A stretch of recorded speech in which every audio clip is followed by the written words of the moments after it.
আসাম টক্সৰ বিশেষ অনুষ্ঠান খবৰ মাজলৈ আপোনালোকক স্বাগতম জনাইছোঁ। আজি আমি বিশেষ বিষয় আলোচনা কৰিব বিচাৰিছোঁ। 2018 চনৰ 8 জুন এক লোমহৰ্ষক ঘটনা, অমানৱীয় ঘটনা সংঘটিত হৈছিলে এইখন অসমতে। সেই ঘটনাৰ পাছতে সমগ্ৰ দেশজুৰি তীব্ৰ চাঞ্চল্যৰ সৃষ্টি হৈছিলে, প্ৰতিবাদ হৈছিলে আৰু দোষীয়ে কঠোৰতম শাস্তি পোৱাৰ দাবীত বিভিন্নজনে বিভিন্ন প্ৰতিবাদী কাৰ্যসূচী গ্ৰহণ কৰিছিলে। সেয়া হৈছে অভিনীলৰ হত্যাকাণ্ড। অভিনীলৰ হত্যাকাণ্ডৰ 2 বছৰ সম্পূৰ্ণ হোৱাৰ পথত অহা 8 জুনত 2 বছৰ সম্পূৰ্ণ হ'ব। তাৰ প্ৰাক মুহূৰ্তত আমি আচলতে জানিব বিচাৰিছিলোঁ যে এই হত্যাকাণ্ডৰ যিসকল দোষী, সেই দোষীসকলে আজিৰ তাৰিখত কেনেধৰণৰ শাস্তি পাইছে, শাস্তি পাইছেনে নাই, বিচাৰ প্ৰক্ৰিয়া কিদৰে আগবাঢ়িছে, এই বিচাৰ প্ৰক্ৰিয়াক লৈ দুইজনৰে পৰিয়ালবৰ্গ সন্তুষ্ট হয়নে নহয়, নে তেখেতসকলে হতাশাত ভুগিছে আচলতে এই গোচৰৰ প্ৰক্ৰিয়াক দেখা পায়, এই বিষয়সমূহ আমি আলোচনা কৰিব বিচাৰিছোঁ। আৰু এই বিষয়টোৰ আলোচনা কৰিবৰ কাৰণে আমি ষ্টুডিঅ' মজিয়ালৈ আমন্ত্ৰণ জনাই আনিছোঁ অভিনীলৰ দুইজনৰ পিতৃক। আমাৰ সৈতে উপস্থিত আছে অজিত কুমাৰ নাথ, আপোনাক স্বাগতম জনাইছোঁ আমাৰ এই আলোচনাৰ মাজলৈ। আমাৰ সৈতে উপস্থিত আছে গোপাল চন্দ্ৰ দাস, তেখেতকো আমি স্বাগতম জনাইছোঁ আমাৰ এই অনুষ্ঠানলৈ। আৰু আমাৰ সৈতে আছে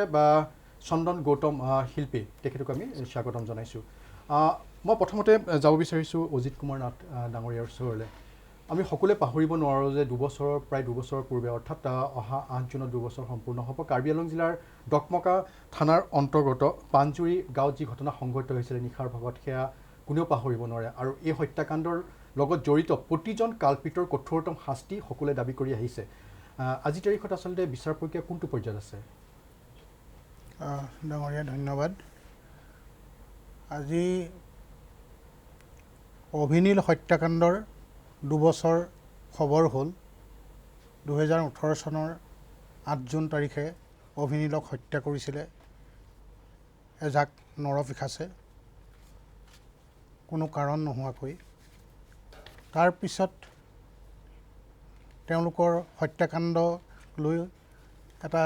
জনজাগৰণৰ সৃষ্টি হৈছিলে, প্ৰতিবাদ হৈছিল। বিভিন্নজনে, বিভিন্ন দল সংগঠনে আমাৰ কাষত আহি থিয় দিছিলে, আমাক সান্তনা দিছিলে, আমাক উৎসাহ যোগাইছিলে যে এই হত্যাকাণ্ডৰ এটা এদিন উচিত বিচাৰ হ'ব, আৰু সেই লৈ আগবাঢ়িছিলে। কিন্তু দিন বগৰাৰ লগে লগে 47 জন আৰু এজন নাবালক, সেটি 48 জনক পুলিচৰ দ্বাৰা কৰায়ত্ব কৰা হ'ল। এতিয়াও তেওঁলোক জেল হাজতত আছে। তেওঁলোকৰ বিচাৰ প্ৰক্ৰিয়া নগাঁও সত্ৰ আদালতত চলি আছে। প্ৰথম অৱস্থাত যিটো বিচাৰ প্ৰক্ৰিয়াৰ গতি আছিল, সেই গতিটো অলপ সাৱলীল ধৰণে হৈছিল। কিন্তু দিন বাগৰি যোৱাৰ লগে লগে এই বিচাৰ প্ৰক্ৰিয়াত কিছুমান জটিলতা আহিলে। সাক্ষীয়ে সময় পোৱাৰ লগে লগে, যিহেতু বিচাৰ প্ৰক্ৰিয়াটো অলপ লেহেমীয়া গতিত হ'লগৈ পিছৰ ফাললৈ, তেতিয়া যিবিলাক সাক্ষী আছিলে, চাক্ষুষ সাক্ষী আছিলে, সেই সাক্ষীবিলাকে তেওঁলোকৰ সাক্ষ্য সলনি কৰিবলৈ এটা সুবিধা পালে। তেওঁলোকক কোনোবাই প্ৰৰোচিত কৰিলে নে তেওঁলোকে কি ধৰণে কি হ'ল, তেওঁলোকে আমি সেই বিষয়ে এটা অনুসন্ধান কৰি জানিব পাৰি আমি 4জন অপৰাধীৰ বিপক্ষে আমি এটা গোচৰো তৰিব লগা হৈছিলে 2019 চনৰ জুন মাহত। সেই গোচৰ কি বুলি আপোনালোকে দিবলগীয়া হৈছিলে? সেইটোত আমি তেওঁলোকে সাক্ষীবিলাকক তেওঁলোকে যে মেনিপুলেট কৰিছে, তেওঁলোকে সাক্ষীবিলাকক মিছা কথা ক'বৰ কাৰণে ভয় ভীতি প্ৰদৰ্শন কৰিছে। তেওঁলোকে এই ধৰণৰ কিছুমান কথা অভিযোগ আনি আমি সাক্ষ্যদান কৰিছোঁ। তাৰ ওপৰত এটা কেছ ৰুজু হৈছিলে। তেওঁলোকে শেষত এইটো যিটো এণ্টিচিপেটৰী বেইল, তেওঁলোকে বেইলৰ কাৰণে তেওঁলোকে আবেদনো কৰিছিলে, কিন্তু তেওঁলোকৰ বেইল খাৰিজ হৈছিল। আৰু পৰৱৰ্তী পৰ্যায়ত কেছটো এতিয়াও চলি আছে। কিন্তু কথা হ'ল কি, এনেকুৱা ধৰণৰ বহুত ধৰণৰ জটিলতা আহিলে। জটিলতা অহাৰ পিছত আমি আকৌ কেছটো নতুনকৈ আৰম্ভ হ'ল। আমি এখন আবেদন কৰিছিলোঁ যে যিবিলাক চাক্ষুষ সাক্ষী আছিল, তেওঁলোকক এটা পুলিচ প্ৰটেকশ্যন দিব লাগে বা তেওঁলোকক চৰকাৰৰ ফালৰ পৰা তেওঁলোকক এটা প্ৰটেকশ্যন দিব লাগে হয় তেতিয়া যেহেতু আমি হেতু কথা কোৱাৰ কোনো আমাৰ কোনো অধিকাৰ নাছিলে সেই কাৰণে এখন উইটনেছ প্ৰটেকশ্যন ফৰাম এখন গঠন কৰিলে আমাৰ সত্ৰ আদালতৰ নগাঁও সত্ৰ আদালতৰ হেৰি ন্যায়াধীশক চেয়াৰমেন কৰি কাৰ্বি আংলঙৰ SP ডাঙৰীয়া আৰু আমাৰ যিজন SSP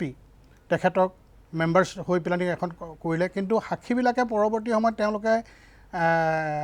আৰু এটা সময় পালে তেওঁলোকক পৰিচিত হোৱাৰ গতিকে তেওঁলোকে যিটো পুলিচ প্ৰটেকশ্যন লাগে বুলি কৈছিলে সেইটো আমি তেওঁলোকে সেইটো নালাগে বুলি পৰৱৰ্তী সময়ত তেওঁলোকে ক'লে গতিকে তেওঁলোকৰ তাৰ পিছতো দুজনৰ সাক্ষ্যদান হৈ গ'ল তেওঁলোকে একে মিছা সাক্ষীয়ে দিলে গতিকে এই গোটেই প্ৰক্ৰিয়াটো এটা মিছাৰ মাজেৰে গৈ আছে কাৰণ কিয় তেওঁলোকে ডিফু কোৰ্টত সেই সময়ত যিখিনি সাক্ষ্য দিছিলে প্ৰথমতে গোচৰটো আপোনাৰ ডিফু কোৰ্টত হৈছে ডিফু কোৰ্টত হৈছিলে আৰু তেওঁলোকৰ উইটনেছবিলাকৰ সাক্ষ্যদানো হৈছিলে সাক্ষ্যদানত যিখিনি তেওঁলোকে কথা স্বীকাৰ কৰিছিলে যিখিনি কথা কৈছিলে সেই ভিত্তিতে সেই যিখিনি দোষী সেই দোষীবিলাকক কৰায়ত্ব কৰিছিলে আৰু এতিয়া পৰৱৰ্তী সময়ত তেওঁলোকে আজি ধৰক 1.5 বছৰ 2 বছৰৰ সময় হ'ল তেওঁলোকে এটা সময় পালে সময় পোৱাৰ লগে লগে তেওঁলোকে এতিয়া এই সাক্ষীবিলাক কোনোবাই তেওঁলোকক পৰিচিত কৰিছে নে তেওঁলোকৰ মনৰ মাজতে কিবা নতুনকৈ খেলাইছে যে তেওঁলোকে সাক্ষ্যখিনি তেওঁলোকে বদলাইছে গতিকে গোটেই বস্তুখিনি এটা মানে খামখেলিৰ মাজত চলি আছে আৰু যিটোৰ কাৰণে আমি অলপ হতাশ হৈছোঁ যদিও আমাৰ মনোবল বহুত অটুট ৰাখিছিলোঁ আমি যে আমি ন্যায় পাম কিন্তু সময় বাগৰাৰ লগে লগে যিহেতু গোটেই বিচাৰ প্ৰক্ৰিয়াটো এটা দীঘলীয়া পৰ্যায়লৈ গৈছে অনুভৱ কৰিছে যে খুব লেহেমীয়া হৈছে আৰু এতিয়া আশা কৰিছোঁ যে অনাগত দিনবিলাকত হয়তো এই লেহেমীয়াৰ যিটো ব্যৱস্থা সেই ব্যৱস্থাটো আঁতৰ হ'ব আৰু বিচাৰ প্ৰক্ৰিয়াত যে জটিলতাখিনি যিখিনি আমি ভাবি আছোঁ যিখিনি কথা কোৱা হৈছে সেইখিনি যাতে দূৰ হ'ব এনেকুৱা এটা আশা কৰিয়ে আমি নিজৰ মনত এটা মনোবল ৰাখিছোঁ হয় আমি সেই আশা কৰিছোঁ আমাৰ সৈতে পোনপটীয়া সম্প্ৰচাৰত উপস্থিত আছে নগাঁৱৰ পৰা আমাৰ সংবাদদাতা জ্যোতিপ্ৰসাদ বৰা তেওঁৰ ওচৰলৈকে আমি যাম মই এবাৰ গোপাল চন্দ্ৰ দাসৰ ওচৰলৈ যাব বিচাৰিছোঁ তেখেতে ক'লে যে এই যি গোচৰৰ প্ৰক্ৰিয়া খুব লেহেমীয়া হৈছে আৰু কিছু হতাশাত ভোগা বুলি তেখেতে বক্তব্য আগবঢ়াইছে আপোনাৰ কি অনুভৱ আচলতে আৰক্ষীৰ তৰফৰ পৰা কেছ ডায়েৰী সঠিকমতে নিদিয়াৰ বাবে বা আপুনি ভাবে নেকি যে যিসকল সাক্ষ্য প্ৰদান কৰিছিল সাক্ষী আছিলে তেওঁলোকক কোনোবাই ভীতিগ্ৰস্ত কৰিছে হয় আমাৰ এই মোকৰ্দমাটোত মুঠতে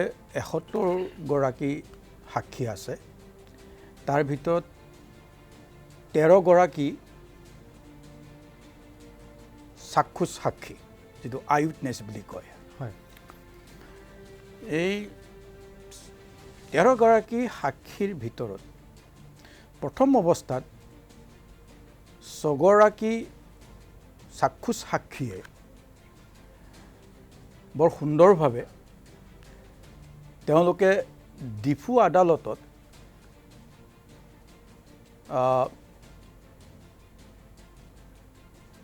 আণ্ডাৰ ছেকশ্যন 164 হয় জুডিচিয়েল মেজিষ্ট্ৰেটৰ আগত যিখিনি কথা কৈছিল সেইদৰে আকৌ নগাঁও সত্ৰ আদালতত মহামান্য ন্যায়পালিকাৰ আগত সেইখিনি তেওঁলোকে সঁচা সাক্ষী দিছিলে এইখিনিতে এটা প্ৰশ্ন উত্থাপিত হয় সকলোৱে হয়তো নাজানে সেইকাৰণে আপোনাৰ জৰিয়তে মই কথাটো জানিব বিচাৰিছোঁ বা দৰ্শক জনাব বিচাৰিছোঁ যে ডিফু আদালতত গোচৰটো বিচাৰ প্ৰক্ৰিয়া চলি আছিলে পৰৱৰ্তী পৰ্যায়ত সেয়া নগাঁও সত্ৰ আদালতে আনিবলগীয়া হ'ল কি পৰিস্থিতি আৰু কেনেকৈ সেইটো আচলতে ডিফু আদালতত প্ৰথম অৱস্থাত যেতিয়া চলিছিল তেতিয়ালৈকে আমি সেই ডিফু আদালতলৈকে যোৱাৰ সম্ভাৱনা আমাৰ নাছিলে এইকাৰণে নাছিলে আমি কি সাহসত যাম আৰু সদায় আমাক পুলিচে ঘৰৰ পৰাতো প্ৰটেকশ্যন দি পেলাই লৈ যাব নোৱাৰে নিশ্চয় গতিকে আমি তাতে হ'ল ডিফুত আমি ইতিমধ্যে আমি ঘটনা শুনিছোঁ যে আজি 5-6 বছৰ আগতে ঝংকাৰ শইকীয়া বুলি এজন অতি কম বয়সীয়া ল'ৰা এই হেৰি হায়াৰ ছেকেণ্ডেৰী নে হাইস্কুল পৰীক্ষা দিছিলে, হাইস্কুল শিক্ষান্ত পৰীক্ষা দিছিলে। সেই ল'ৰাজনক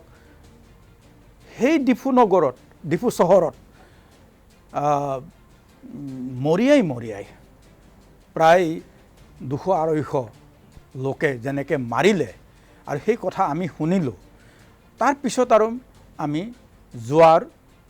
আশাটো আমি ত্যাগ কৰিলোঁ, আমি নোৱাৰোঁ তালৈকে যাব। সেইকাৰণে আমি মুখ্যমন্ত্ৰী মহোদয়ক আমি অনুৰোধ জনাইছিলোঁ যে এই হেৰিটো মানে ক্ষেত্ৰত এই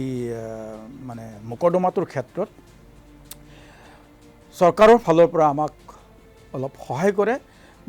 আৰু হাইকোৰ্টৰ উচ্চ ন্যায়ালয়ৰ মুখ্য ন্যায়াধীশ মহোদয়ে যাতে ডিফু আদালতৰ পৰা গুৱাহাটীলৈকে আমাৰ এই মোকৰ্দমাটো স্থানান্তৰ কৰে। কিন্তু মহামান্য উচ্চ ন্যায়ালয়ৰ মুখ্য ন্যায়াধীশ দেৱে যিটো কৰিলে সেইটো হ'ল তেওঁলোকে বিচাৰ কৰি চাই নগাঁও আদালতলৈ এই কেছটো আমাৰ এই মোকৰ্দমাটো স্থানান্তৰ কৰিলে। আৰু এই নগাঁও আদালতত যেতিয়া স্থানান্তৰ কৰে তেতিয়াৰ পৰা আমি নগাঁও আদালতত প্ৰতিবাৰেই আমি উপস্থিত আছোঁ। আমি আৰু অনুৰোধ জনাইছিলোঁ যে আমাক চৰকাৰৰ ফালৰ পৰা মানে SPP মানে স্পেচিয়েল পাব্লিক প্ৰজিকিউটৰ ইত্যাদি যাতে ব্যৱস্থা কৰে, সেইটো আমাৰ মুখ্যমন্ত্ৰী মহোদয়ে কৰিছিলে। কিন্তু আমি গুৱাহাটীলৈ বিচাৰিছিলোঁ, গুৱাহাটী নিদিলে। আকৌ তাৰ ভিতৰত আৰু এটা কথা হৈছিলে কি যে আমাৰ মোকৰ্দমাটো ফাষ্ট ট্ৰেক আদালতত আমি বিচাৰিছিলোঁ। আচ্ছা, এই ফাষ্ট ট্ৰেক আদালতত আমি মুখ্যমন্ত্ৰী মহোদয়ৰ জৰিয়তে হাইকোৰ্টৰ মুখ্য ন্যায়াধীশ মহোদয়লৈ আমি এটা অনুৰোধ জনাইছিলোঁ। তে মুখ্যমন্ত্ৰী কাৰ্যালয়ৰ ফালৰ পৰা যিটো কথা আমাক জনালে যে তেখেতসকলে কৈছে আমি চেষ্টা কৰিছিলোঁ, আমি তেখেতক আমি উচ্চ ন্যায়ালয়ৰ মুখ্য ন্যায়াধীশ মহোদয়লৈ আমিও লিখিছিলোঁ, কিন্তু তেখেতসকলে এইটো ফাষ্ট ট্ৰেক আদালত নিদি ফাষ্ট ট্ৰেক ট্ৰায়েল বুলি পেলাই তেওঁলোকে উল্লেখ কৰি নগাঁও সত্ৰ আদালতত কেছটো আমাৰ মোকৰ্দমাটো স্থানান্তৰ কৰিলে। কিন্তু আমি এতিয়া আজি 2 বছৰে যিটো দেখিছোঁ যে ফাষ্ট ট্ৰেক ট্ৰায়েল বুলি কোৱাৰ পিছত গতিটো যিটো মোকৰ্দমাৰ যিটো গতি, সেই গতিটো লেহেমীয়া গতিত, মানে লেহেমীয়া মানে একেবাৰে লেহেমীয়া যে সেই কথাটো আমি নকওঁ, কিন্তু যিটো মাত্ৰা পাব লাগিছিল সেই সময়ত আমাৰ অজিত নাথ ডাঙৰীয়াই কৈছে ইতিমধ্যে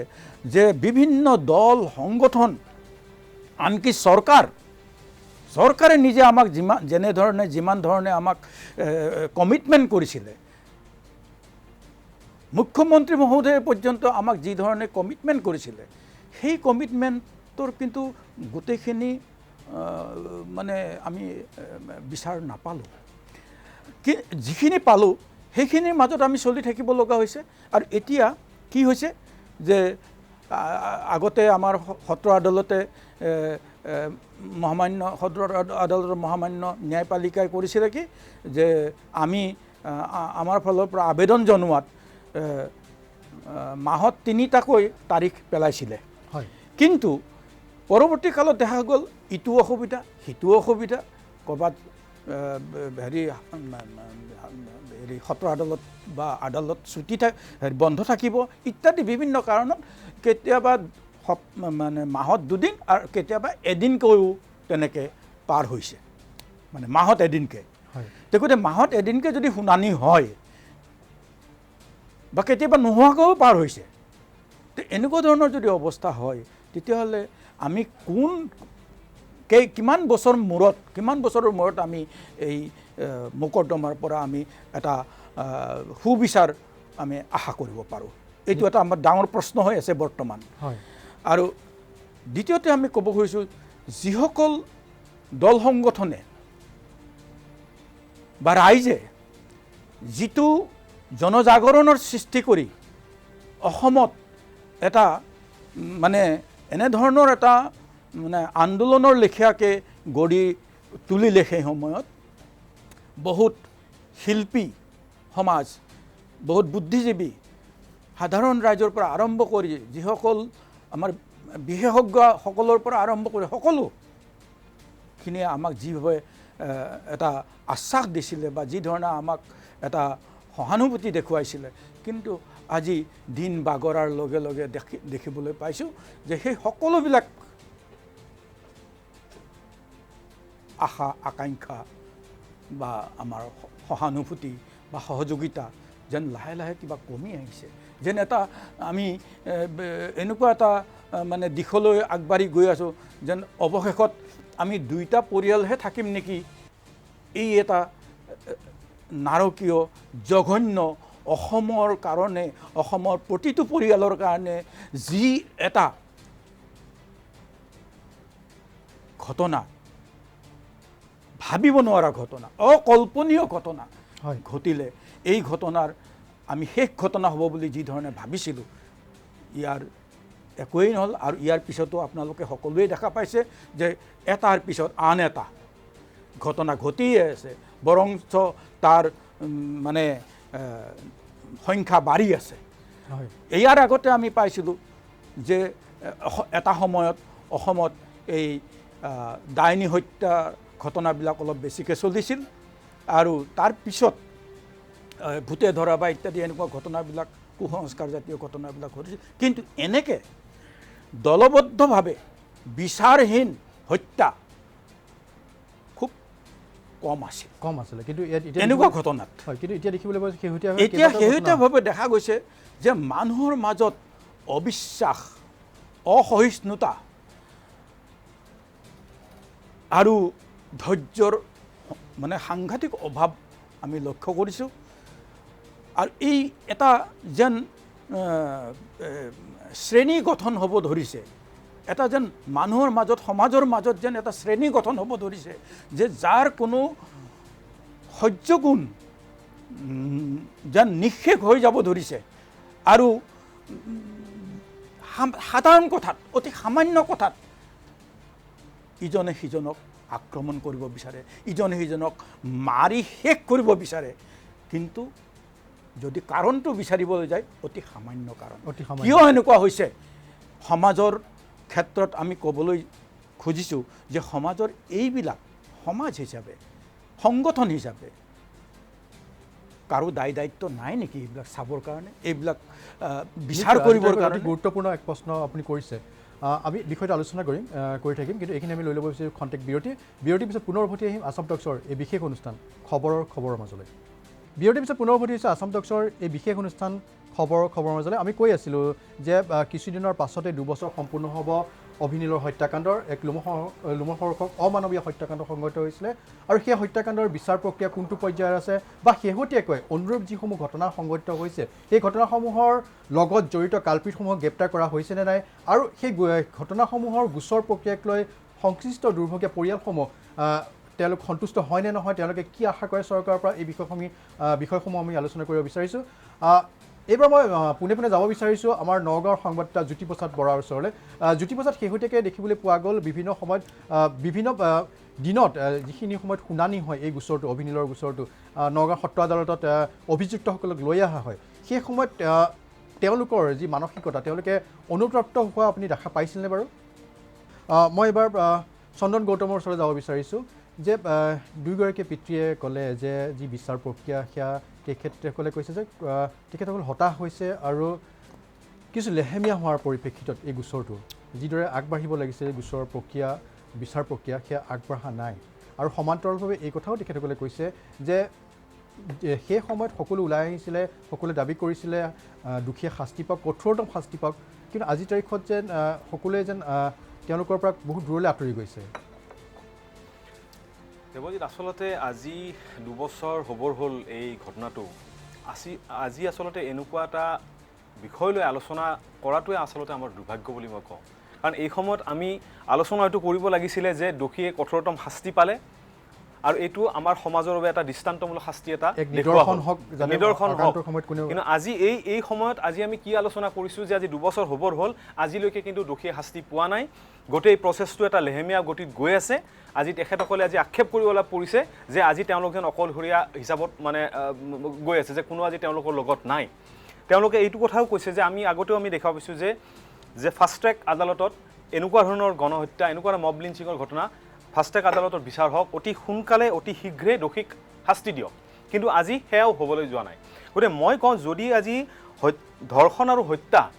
এইটো যেনেকৈ আমি ফাষ্ট ট্ৰেক আদালত লৈ গৈছে এই গণহত্যাটো একেধৰণৰ অপৰাধ একেধৰণৰ হিংস্ৰ অপৰাধ গতিকে এইটোক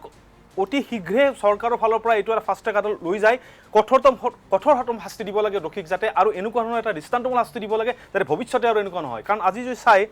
অভিনীলৰ ঘটনাৰ আগত ঝংকাৰকীয়া ঘটনাটো হ'ল তাৰপিছত আপুনি চাওক আজি সদ্যহতে কেইদিনমানৰ ভিতৰত আজি কিমানটা ঘটনা হৈ গ'ল সনাতন ডেকা আপোনাৰ দেৱাশিষ গগৈ আৰু আপোনাৰ নেওগ পৰাগজ্যোতি নেওগ এই তিনিটা ঘটনা আকৌ কেইমাহমান আগতে আপোনাৰ ডক্টৰ দত্তৰ গতিকে আপোনাৰ এনেকুৱা এটা সমাজখন এনেকুৱা এটা পৰ্যায়লৈকে হৈছে এইটো এটা ব্যাধিত পৰিণত হৈছে মই আপোনাক এটা কেঞ্চাৰ পৰিণত হৈছে সামাজিক ব্যাধিত পৰিণত হৈছে যে এছাম এনেকুৱা ধৰণৰ মানুহৰ যাৰ মস্তিষ্কত একো নাই খালি মাত্ৰ অপৰাধ প্ৰৱণতা আছে তেওঁলোকে কোনো এটা সাধাৰণ ঘটনা এটা আঁৰ লৈ পেলাই মানুহক যিকোনো পৰ্যায়লৈকে লৈ গুচি যাব পাৰে চিন্তা শক্তি ধৈৰ্য শক্তি আৰু সহনশীলতা একো নাই আৰু এটা কথা মই কওঁ ইয়াতে যদি আমি যদি মানে ভাবিছোঁ যে শিক্ষা দীক্ষা এইবিলাক ক্ষেত্ৰত আমি বহুতে কয় নাই শিক্ষাৰ অভাৱ কিবা এটা মই আপোনাক কওঁ ইয়াত কোনো শিক্ষা আনুষ্ঠানিক শিক্ষাই এনেকুৱা ধৰণৰ কোনো ধৰণৰ মেণ্টেলিটিৰ কথা নাহে এইটো আপোনাৰ কৈছোঁ এটা অপৰাধ প্ৰৱণতা যাৰ অলৰেডি তেওঁলোকৰ তেজৰ আছে এনেকুৱা ধৰণৰ এছাম মানুহৰ অলৰেডি মস্তিষ্কত এনেকুৱা ধৰণৰ আছে যি সেই সময়ত তেওঁলোকৰ এই জানুৱাৰটোৰ ভিতৰত যিটো জানুৱাৰ থাকে এইটো তেওঁলোকক ওলাই আহে আৰু তেওঁলোকে কোনো হিতাহিত জ্ঞান হেৰুৱাই সেই সময়ত এনেকুৱা ধৰণৰ কাণ্ডবিলাক কৰে গতিকে চৰকাৰ বা প্ৰশাসনে এনেকুৱা ধৰণৰ শাস্তি দিব লাগে অতি শীঘ্ৰে শাস্তি দিব লাগে এইবিলাক মানে ঘটনাৰ আপোনাৰ ঘটনাটো আমি হোৱাটো নিবিচাৰোঁ এইটো কথা কোৱা নাই যিটো ঘটনাটো হ'লেও যাতে এনেকুৱা ধৰণৰ শাস্তি এইবিলাক মানুহৰ হয় যাতে ভৱিষ্যতে যাতে আৰু তেনেকুৱা ধৰণৰ কোনোৱে কৰাৰ দুঃসাহস কৰিব নোৱাৰে চন্দন গৌতম মই এইখিনিতে পুনৰবাৰ আমাৰ নগাঁৱৰ সংবাদদাতা জ্যোতিপ্ৰসাদৰ ওচৰত যাব বিচাৰোঁ জ্যোতিপ্ৰসাদ মই পুনৰ সুধিব বিচাৰিছোঁ যে শুনানিৰ সময়ত যেতিয়া দোষীসকলক অভিযুক্তসকলক লৈ অহা হয় আদালতত চৌহদলৈ সেই সময়ত তেওঁলোক অনুতপ্ত হোৱা আপোনাৰ পৰিলক্ষিত হৈছে নে কেনে দৃশ্য পৰিলক্ষিত হৈছে আৰু দ্বিতীয়টো প্ৰশ্ন হৈছে যে নগাঁৱৰ সত্ৰ আদালতত এই গোচৰ প্ৰক্ৰিয়া চলি আছে বহু সচেতন লোক আছে যিয়ে গোটেই গোচৰটোৰ প্ৰতি নজৰ ৰাখিছে সেইসকল লোকে আজি কি ক'ব বিচাৰিছে কাৰণ দুইজনৰ পিতৃয়ে আক্ষেপ প্ৰকাশ কৰিছে যে এই গোচৰ যি ধৰণে আগবাঢ়িব লাগিছে সেই গতিত কিন্তু আগবাঢ়া নাই হয় নিশ্চয়কৈ দেৱজিৎ আপুনি দুইটা প্ৰশ্ন গুৰুত্বপূৰ্ণ প্ৰশ্ন উত্থাপন কৰিছে যিহেতু দেখা গৈছে যে ৰাজ্য তথা দেশকোপ অভিনীল হত্যাকাণ্ডৰ 2টা বছৰ সম্পূৰ্ণ হোৱাৰ পথত কিন্তু এই 2টা বছৰ সম্পূৰ্ণ হোৱাৰ পথত যদি কিন্তু এই গোচৰ প্ৰক্ৰিয়া অতি লেহেমীয়া গতিৰে আগবাঢ়িছে যিটো কথা অভিনীলৰ পিতৃ মাতৃ পৰিয়ালৰ লগতে শুভাকাংক্ষী হওক বা অভিনীল স্মৃতি ৰক্ষা সমিতি হওক সকলোৱে এইটো অভিযোগ উত্থাপন কৰিছে যে অতি লেহেমীয়া গতিৰে এই গোচৰ প্ৰক্ৰিয়া আগবাঢ়িছে আৰু দেখা গৈছে যে যিটো ঘটনা নেকি ৰাজ্য তথা দেশ কঁপোৱা এক ঘটনা পতন্ত বা ধৰ্ষণ কাণ্ড যদি ফাষ্ট ট্ৰেক আদালতত বিচাৰ প্ৰক্ৰিয়া হ'ব পাৰে এই অভিনীল হত্যাকাণ্ডৰ দৰে এক জঘন্য হত্যাকাণ্ড বা দেশ কঁপোৱা এক হত্যাকাণ্ডৰ বিচাৰ প্ৰক্ৰিয়া কিয় ফাষ্ট ট্ৰেক আদালতত হোৱা নাই এইটো এটা ডাঙৰ প্ৰশ্ন হৈ পৰিছে আৰু আপুনি যিটো প্ৰশ্ন উত্থাপন কৰিছে যে যিসকল অভিযুক্ত আছিলে সেই অভিযুক্তসকলক যেতিয়া আদালত চৌহদত হাজিৰ কৰিবলৈ অনা হয় যেতিয়া শুনানিৰ দিন থাকে আমিও তেতিয়া সেই আদালত চৌহদত উপস্থিত হওঁ আৰু তেওঁলোকক দেখা যি মুখমণ্ডলত যি ভাৱ পৰিস্ফুট হয় সেই ভাৱৰ পৰা দেখা যায় যে তেওঁলোক যেন অনুশোচনাত দগ্ধ হোৱা নাই বা তেওঁলোক যেন কোনো তেনে জঘন্য অপৰাধী যেন নহয় আৰু বিশেষকৈ দেখা গৈছে যে এই সমগ্ৰ প্ৰক্ৰিয়াত তৃতীয় পক্ষ জড়িত হৈছে বুলি আমাৰ আগতে সংবাদ মাধ্যমৰ আগতে নগাঁৱত অভিযোগ উত্থাপন কৰিছিলে অভিনীলৰ পৰিয়ালে আৰু দেখা গৈছে যে তৃতীয় পক্ষৰ হেঁচাৰ বাবে বাৰে বাৰে সাক্ষীয়ে ভাষ্য সলনি কৰি আছিলে আৰু যি নেকি সাক্ষীক হোষ্টেল ঘোষণা কৰিবলগীয়া হৈছিলে আদালতে আৰু ক্ৰছ এক্সামিনেশ্যন কৰিছিলে আটাইতকৈ ডাঙৰ এক কথা এইটো এটা বিষয় বুলি ক'ব লাগিব আৰু তাৰোপৰি দেখা গৈছে যে এই অভিনীল যি হত্যাকাণ্ড এই হত্যাকাণ্ড খৰতকীয়াভাৱে কৰিবৰ বাবে ন্যায়পালিকাৰ ওপৰত সকলোৰে আস্থা আছে কিন্তু এই তেওঁলোকে ন্যায় পাব কেতিয়া আজি 2টা বছৰ পাৰ হোৱাৰ পথত কিন্তু দেখা গৈছে আজিলৈকে এই অতি সামগ্ৰিক গতিৰে এই বিচাৰ প্ৰক্ৰিয়া আগবাঢ়ি আছে তেনেস্থলত দেখা গৈছে যে যিসকল নগাঁৱৰ বিভিন্ন দল সংগঠনৰ লগতে অভিনীল স্মৃতি ৰক্ষা সমিতি সকলোৱে দাবী উত্থাপন কৰিছিল যে এই অভিনীল হত্যাকাণ্ডৰ যে জঘন্য হত্যাকাণ্ডৰ যি বিচাৰ প্ৰক্ৰিয়া সেই বিচাৰ প্ৰক্ৰিয়া ফাষ্ট ট্ৰেক আদালতত হওক কিন্তু দেখা গৈছে যে অতি লেহেমীয়া গতিৰে এই বিচাৰ প্ৰক্ৰিয়া আগবাঢ়িছে যাৰ বাবে অভিনীলৰ পিতৃ মাতৃ বা পৰিয়াল যেতিয়া শুনানিৰ বাবে নগাঁও আদালতে আহে প্ৰতিটো তাৰিখতে আমি তেওঁলোকৰ পৰা কিবা এটা নতুন আশা কৰোঁ কিবা এটা নতুন তেখেতসকলে সংবাদ মাধ্যমৰ কেমেৰা আগত ক'ব নেকি কিন্তু তেওঁলোক নিশ্চয় মই পুনৰ আপোনাৰ ওচৰলৈ যাম হয় জ্যোতি প্ৰসাদ মই আপোনাৰ ওচৰলৈ যাম আমাৰ সংবাদদাতা জ্যোতি প্ৰসাদে এটা কথা উল্লেখ কৰিলে যে আপোনালোকে এটা অভিযোগ কৰিছিলে বা সন্দেহ প্ৰকাশ কৰিছিলে যে সাক্ষীয়ে নিজৰ ভাষ্য সলনি কৰাৰ আঁৰত কোনো তৃতীয় পক্ষ আছে বুলি কেনেধৰণৰ বিষয়টো মই অজিত কুমাৰ নাথৰ আপোনাৰ ওচৰলৈ যাব বিচাৰিছোঁ হয় আমাৰ যেতিয়া চাক্ষুষ সাক্ষীৰ যেতিয়া সাক্ষ্যদান প্ৰক্ৰিয়াটো আৰম্ভ হ'ল তেতিয়া আমাৰ প্ৰথম ছজন যি চাক্ষুষ সাক্ষী আছিলে তেওঁলোকে আগত যিটো তেওঁলোকে এই কাৰ্বি আংলং আদালতত যিটো সাক্ষ্যদান কৰিছিলে হুবহু নহ'লেও কিছু মিল থকাকৈ তেওঁলোকে সাক্ষ্যদান কৰিলে আৰু সেই প্ৰথম ছজনৰ পৰা 10-20জন অপৰাধীক চিনাক্তকৰণ হ'ল বা 20জন অপৰাধীৰ নাম সন্নিৱিষ্ট হ'ল 47 জনৰ ভিতৰত কিন্তু 7 নম্বৰ যেতিয়া চাক্ষুষ সাক্ষীৰ সাক্ষ্যদান আৰম্ভ হ'ল তেতিয়াৰ পৰাই তেওঁলোকে যিটো নগাঁও আদালতত কাৰ্বি আংলং আদালতত যিটো ডিফু আদালতত যিটো তেওঁ সাক্ষ্যদান কৰিছিলে সেইটোৰ এটা বিপৰীত স্থিতি ল'লে তেওঁলোকে ক'লে যে সেই সময়ত আমি পুলিচে আমাক ভয় ভিত্তি দেখুৱাইছিলে মিছা কথা ক'বলৈ আমাক কৈছিলে নহ'লে তহঁতকো ফচাই দিম এনেকুৱা ধৰণৰ কথা কোৱাৰ কাৰণেহে আমি মেজিষ্ট্ৰেটৰ আগত এনেধৰণৰ সাক্ষ্য দিছিলোঁ আচলতে আমি সেই সময়ত ঘটনাস্থলীত উপস্থিত নাছিলোঁ বা আমি দেখা নাই তেনেকুৱা ধৰণৰ কথাবিলাকে তেওঁলোকে ক'বলৈ লাগিলে হয় আমি এইখিনি লৈ ল'ব বিচাৰোঁ বিৰতিৰ পিছত পুনৰ আমি আলোচনা কৰিম বিষয়টো কিন্তু এইখিনি আমি লৈ লৈছোঁ খন্তেক বিৰতিৰ পিছত পুনৰ উভতি আহিছোঁ আসাম টক্সৰ বিশেষ অনুষ্ঠান খবৰ মাজলৈ আমি বিৰতিলৈ যোৱাৰ পূৰ্বে আমি আলোচনা কৰি আছিলোঁ যে কিদৰে সাক্ষীয়ে ভাষ্য সলনি কৰিছিলে অজিত কুমাৰ নাথ আপুনি কৈ আছিলে যে কি ধৰণে সাক্ষীয়ে বা পৰৱৰ্তী পৰ্যায়ত তেওঁলোকৰ ভাষ্য সলনি কৰিছিলে আৰু আপোনালোকে আমাৰ নগাঁও সংবাদদাতাই আমাক জানিবলৈ দিয়া মতে আপোনালোকে সন্দেহ প্ৰকাশ কৰিছিলে তৃতীয় পক্ষ ইয়াত জড়িত থাকিব পাৰে হয় যেতিয়া 7 নম্বৰ 8 নম্বৰ আৰু 9 নম্বৰ চাক্ষুষ সাক্ষীকেইজনে যেতিয়া ওলোটা কথা ক'লে মিছা সাক্ষী দিলে তেতিয়া আমি অলপমান অনুসন্ধান কৰি মানে গম পালোঁ যে কেইজনমান মানুহে তেওঁলোকক পৰিচিত কৰিছে তেওঁলোকৰ গাঁৱত গৈ মিটিং কৰিছে তেওঁলোকক পৰিয়ালক লগ লাগি তেওঁলোকে যিবিলাক মানে চাক্ষুষ সাক্ষী আছিলে সেই সাক্ষীবিলাকক অলপমান প্ৰভাৱিত কৰিছে তেওঁলোকক অলপ প্ৰেছাৰ দিছে যাৰ ফলশ্ৰুতিত তেওঁলোকে মিছা সাক্ষী দিবলৈ বাধ্য হৈছে ভীতি প্ৰদৰ্শনো কৰিছে গতিকে তেতিয়া এই যিকেইজন 4জনৰ মানুহৰ কথা ক'লোঁ যিকেইজন অপৰাধী যিবিলাকে পৰিচিত কৰিছিলে তেওঁলোকৰ বিপক্ষে আমি এটা ডকমকা থানাত 2019 চনৰ জুন মাহৰ তাৰিখটো মই একচুৱেলি পাহৰিছোঁ সেই জুন মাহত আমি এটা তেওঁলোকক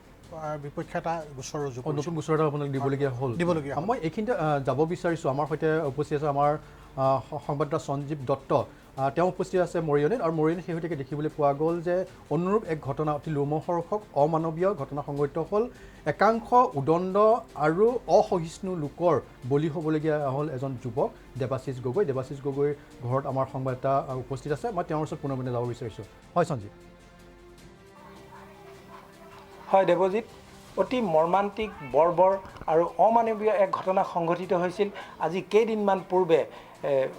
গাভৰু পাহাৰলৈ মনোৰম দৃশ্য চাবলৈ গৈছিল দেৱাশিষ গগৈ নামৰ যিজন যুৱক আৰু তাতে সামান্য এটা পথ দুৰ্ঘটনা হৈছিল আৰু তাতে তেওঁক দুষ্কৃতিকাৰী একাংশই তেওঁক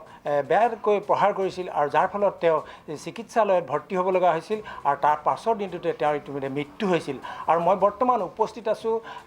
মৰিয়নীৰ যিগৰাকী যুৱক ইতিমধ্যে প্ৰয়াত দেৱাশিষ গগৈ ইতিমধ্যে যি মৃত্যু হৈছে তেওঁৰ ঘৰত আমি আজি উপস্থিত হৈছোঁ আমি তেওঁৰ পিতৃৰ লগত কথা পাতিম মাতৃৰ লগত কথা পাতিম আৰু সমগ্ৰ যিটো গ্ৰাউণ্ড জিৰ' ৰিপৰ্ট আছে আমি সংগ্ৰহ কৰিবলৈ আমি যত্ন কৰিম প্ৰথমে আমি আপোনাক খবৰলৈ আসাম টক্সৰ খবৰলৈ আপোনাক স্বাগতম জনাইছোঁ আপুনি ইতিমধ্যে যিখিনি ঘটনা সংঘটিত হৈ গ'ল কি ক'ব আপুনি আমি এই ঘটনা যিহেতু আমি প্ৰত্যক্ষভাৱে আমি মুৰ্মুখ অৱস্থাত আমি ল'ৰাটোক পাইছিলোঁগৈ আৰু ল'ৰাটোক পুৰা অৱস্থাটো সেই মানে ব্যক্তিসকলে ল'ৰাটোক নৃশংসভাৱে তেতিয়াও অত্যাচাৰ কৰিছিল মুৰ্মুখ অৱস্থাত। আৰু মই প্ৰত্যক্ষ কৰিছিলোঁ, যিহেতু ফেক্টৰীৰ সন্মুখত ফেক্টৰী পৰিচালক দুজনক মই স্বচ্ছকৈ গিলাচৰ মাজেৰে মই দেখিছিলোঁ, তাত গাড়ীখন ৰ'বলৈ বিচাৰিছিলোঁ। আৰু ইতিমধ্যে সেই জেগাৰ পৰা মই গিলাচৰ পৰাই মই তেওঁলোকক প্ৰত্যক্ষ কৰিছিলোঁ। আৰু তেওঁলোকক মই চিনাক্তৰ যথেষ্ট মানে তাৰ চিনি পোৱা ব্যক্তি হ'লে যিসকল ইতিমধ্যে মানে গ্ৰেপ্তাৰবৰণ কৰিছে, আৰু সেইসকলক মই দেখিছোঁ তাত। আৰু যথেষ্ট মই চিনি পাম, নাম নাজানিব পাৰোঁ, তেওঁলোকক দেখিলে মই মানে চিনাক্ত কৰাত মোৰ সহায়ক হ'ব। আৰু ইতিমধ্যে মই গাড়ীখন ৰখাই তালৈ নামি যাবলৈ বিচৰাৰ লগে লগে তেওঁলোকে মোক গাড়ীখন অকণমান আগুৱাই লৈ যাবলৈ দিয়া ব্যৱস্থা কৰিছিল। আৰু গাড়ীখন মই ৰখাবলৈ নাপাওঁতেই মোৰ ছোৱালীজনী দৌৰ মাৰি সেই ঘটনালৈ গুচি গৈছিল ভায়েকক উদ্ধাৰ কৰিবলৈ। আৰু মই গাড়ীখন ৰখোৱাৰ লগে লগে এজন ব্যক্তি আহি, তেওঁৰ নাম হ'ল প্ৰদীপ গড়, আৰু তেওঁ আহি মোক কৈছিলেহি, ছাৰ এইটো আপোনাৰ ল'ৰা নেকি? আপোনাৰ ল'ৰা বুলি আমি নাজানো নহয়। আৰু সেই বুলি কোৱাৰ পাছতে আকৌ সেইজন ব্যক্তিয়ে আহি পিনি মোক কৈছিলে যে ইফালে ছোৱালীজনী মোৰ তাত সেই ঘটনাস্থলীত ভায়েকক উদ্ধাৰ কৰাৰ লগতে তাইকো অত্যাচাৰ কৰিছে তেওঁলোকে, আৰু তেওঁলোকক এটা কন্দা কটা কৰিছে। মই তেতিয়া ভাবিছোঁ যে, আৰু তেওঁৱে আহি মোক ক'লেহি যে ছাৰ আপুনি তালৈ আপুনি যাব নোৱাৰিব, আপোনাকো তাত মানে মাৰি পেলোৱা হ'ব। এই কথাখিনি কোৱাৰ লগে লগে মই গাড়ী আবদ্ধ কৰি তাত সোমাই গৈছোঁ। সোমাই যোৱাৰ পাছত মই দেখিছোঁ যে মোৰ যিসকল চিনাকি মুখ, নাম যাৰ জানো, সেইসকল লাহে লাহে তেওঁলোকে সেই ঘটনাস্থলীৰ পৰা মোৰ কাষৰ পিনে চাপি আহিছে। আৰু ইতিমধ্যে মোক গাড়ীখন তেওঁলোকে সকলোৱে ঘেৰাও ধৰি ৰাখিছে। আৰু অৱশেষত আমাৰ সৰু ছোৱালী এই মনীষা গগৈয়ে মানে ভায়েকক বহুত কাতৰ নিবেদন জনাইছে যে অন্ততঃ আপোনালোকক কি ক্ষতিপূৰণ লাগে, যে ক্ষতিপূৰণ ল'ব, ল'ৰাটোক বাচিবলৈ দিয়ক, মেডিকেলত চিকিৎসা কৰাবলৈ সুবিধা দিয়ক। তেতিয়া এই ছোৱালীজনীক কৈছে যে তোমাকো মাৰি পেলোৱা হ'ব। গোটেই কথাখিনি মই শুনি আছোঁ। আৰু এই অৱস্থাটোতে ছোৱালীজনীয়ে ভায়েকক টানিবলৈ যত্ন কৰিছিল, আৰু অকলে পৰা নাছিল। আৰু লগৰীয়া যিজন আদিত্য দাস আৰু আমাৰ কাষৰে এজন এই মোৰ ল'ৰাজনক উদ্ধাৰ কৰিবলৈ গৈ তেওঁ যথেষ্ট তেওঁকো আক্ৰমণ কৰিছে আক্ৰমণকাৰীয়ে। আৰু সেই সময়তে তিনিজনে লগ লাগি গাড়ীখনৰ ওচৰলৈ আনিছে, আৰু অনাৰ লগে লগে মুৰ্মুখ অৱস্থাত থকা মোৰ ল'ৰাটোকো তেওঁলোকে গাড়ীৰ পৰা টানি পেলাই দিছে। আকৌ গাড়ীত উঠাই দিয়া হৈছে। গাড়ীত উঠাই আৰু মই লগৰীয়াজনক উঠাবলৈ লৈছোঁ, সেই সময়ত আকৌ লগৰীয়াজনক তেওঁলোকে টানি আকৌ আবদ্ধ কৰি তেওঁ মানে অত্যাচাৰ কৰিবলৈ লৈ গৈছে। এইদৰে মই সন্মুখীন হৈছোঁ, আৰু যথেষ্ট প্ৰত্যক্ষদৰ্শী মই তাত দেখিছোঁ। আৰু দেখা নামখিনি ইতিমধ্যে আগতেও মই কৈছোঁ যে মই বাদলৰ কথা কৈছোঁ, বাদল, আৰু এইফালে আমাৰ কিছুমান ব্যক্তিৰ নাম মই কৈছোঁ, বাদল, মংগল চবৰ, আৰু তাৰ লগৰ সতীৰ্থ মানে তাতেই প্ৰায় মানে থাকে, হেমন্ত, বিজিত, ললিত, এনেকৈ মই প্ৰায় সংখ্যক তাত মানুহক মই তাত দেখা পাইছোঁ। গতিকে মই মোৰ নিজৰ জেগাডোখৰতে নিৰাপত্তা নোহোৱাৰ কাৰণে গভীৰ মানে দুখ প্ৰকাশ কৰিছোঁ। গতিকে এই ঘটনাটোৰ মই ন্যায়িক তদন্ত হোৱাটো কামনা কৰিছোঁ, আৰু প্ৰকৃত দোষীয়ে কঠোৰ শাস্তি পোৱা কামনা কৰিছোঁ।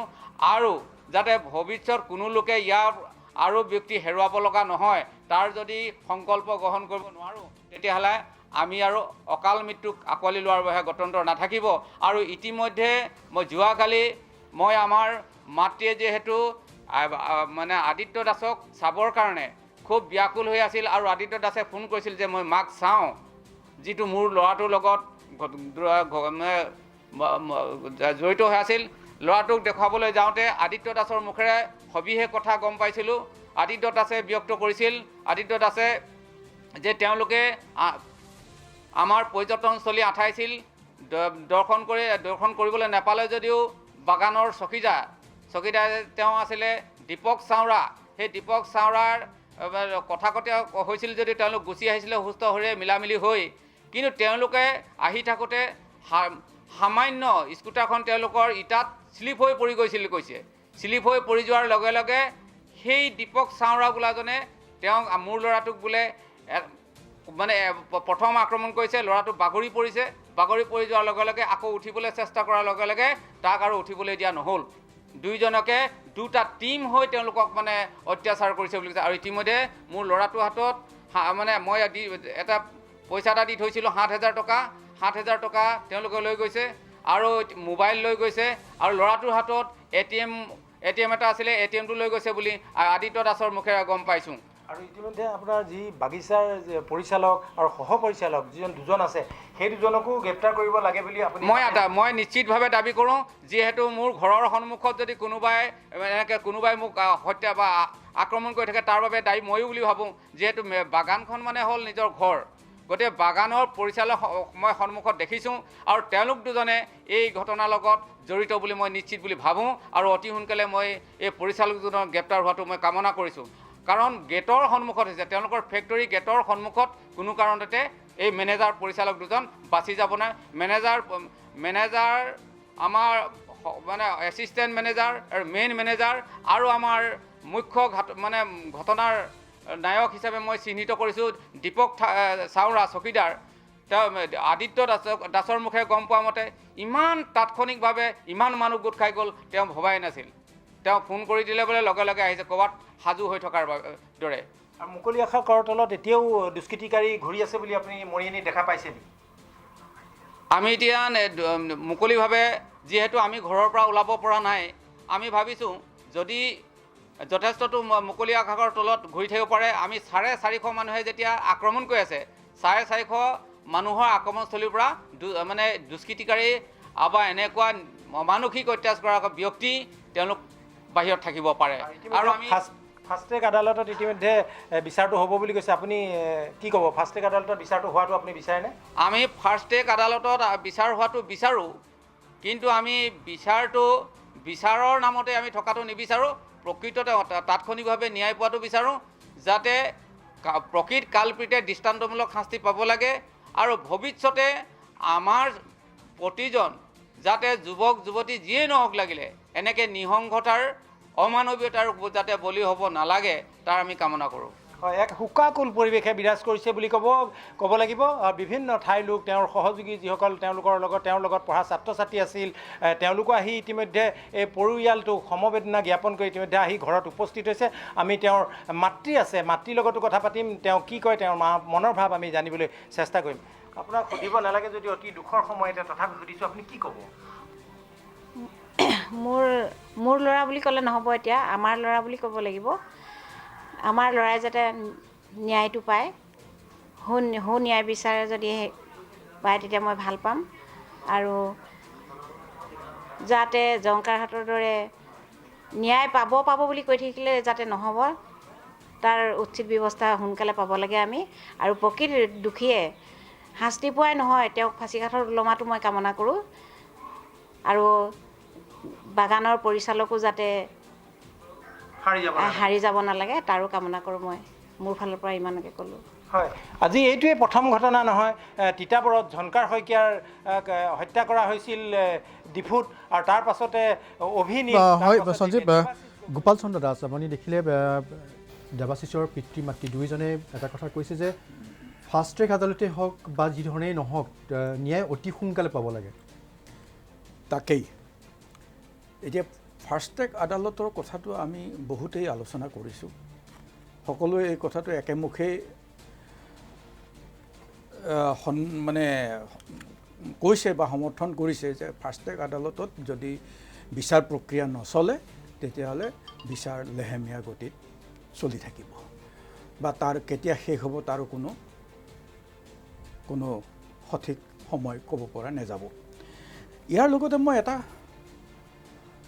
অতি দৰকাৰী কথা ক'ব খুজিছোঁ যে আমাৰ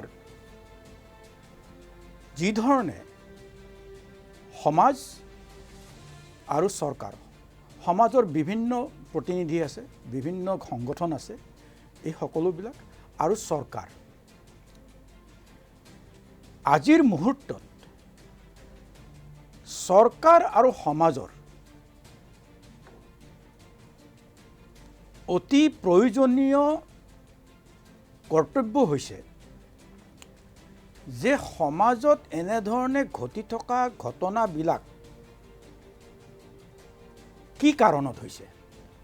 তাৰ বিচাৰ কৰা কাৰণ কি ইয়াৰ কাৰণ উলিয়াবৰ কাৰণে আমাৰ কাৰোৱেই সময় নাই নে ইচ্ছা নাই নে আমাৰ অনীহা কোনটো কিয় আমি পাৰা নাই? আজি যদি ৰাজনৈতিকভাৱে চৰকাৰে যদি ইচ্ছা কৰে এই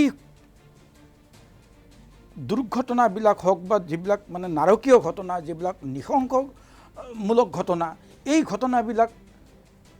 বন্ধ কৰাৰ কাৰণে এটা সুসংগঠিত আঁচনি গ্ৰহণ কৰাৰ ক্ষেত্ৰত কিয় পদক্ষেপ ল'ব নোৱাৰে? অতি গুৰুত্বপূৰ্ণ প্ৰশ্ন আপুনি কৰিছে। কিয় পদক্ষেপ ল'ব নোৱাৰে? সমাজে কিয় তাত সহযোগ কৰিব নোৱাৰে? চৰকাৰে কিয় আগ্ৰহ দেখুৱাব নোৱাৰে? ইনফেক্ট আপোনাৰ অভিনীল হত্যাকাণ্ডৰ পিছতে উচ্চ ন্যায়ালয়ে এখন ৰাজ্য সেই কথাটো মই কৈছিলে ক'ব যে গৈছোঁ, হয় সেই যে- কথাটো মই ক'ব গৈছোঁ, এই কথাটো ক'ব গৈছোঁ যে আমাৰ যিটো CRPC কোডত যিটো আমাৰ ক্ৰিমিনেল প্ৰচিডিঅ'ৰ কোডত যিটো আমাৰ ব্যৱস্থা আছে, হয়, আমাৰ ধাৰা 302ৰ কথা মই ক'ব IPCৰ, তো তাৰ ব্যৱস্থাবিলাকত এটা মানে সাধাৰণ ব্যৱস্থা, যিকোনো হত্যাৰ ক্ষেত্ৰতে সেই ধাৰা 302 মানে সদায় তাতে হেৰি কৰে, সাব্যস্ত কৰায় যে সেইটো ধাৰাৰ আণ্ডাৰত তলত দোষী সাব্যস্ত কৰে। কিন্তু সেই ধাৰাটো যথেষ্ট নহয়, কাৰণ এই যে দলবদ্ধভাৱে বিচাৰহীন হত্যা, বিচাৰহীন হত্যা, এইটোৰ ক্ষেত্ৰত কেনেকুৱা হয় যে প্ৰকৃততে কোনে কিমান পৰিমাণৰ মানে শক্তিৰে, কি অস্ত্ৰৰে কেনেকৈ মাৰিলে, এই বিচাৰ কৰাটো বৰ কঠিন বিষয় এটা, য'ত দলবদ্ধভাৱে হত্যা কৰা হয়। সেইকাৰণে আজি 2 বছৰ আগতে আমাৰ ভাৰতৰ উচ্চতম ন্যায়ালয়ৰ ফালৰ পৰা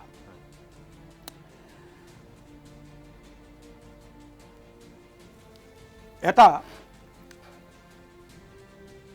মোকদ্দমাত, সেই মোকদ্দমাটোৰ ৰুজু কৰিছিলে TS পুনৱালা বুলি পেলাই এজন এক্টিভিষ্ট, ছ'চিয়েল এক্টিভিষ্ট।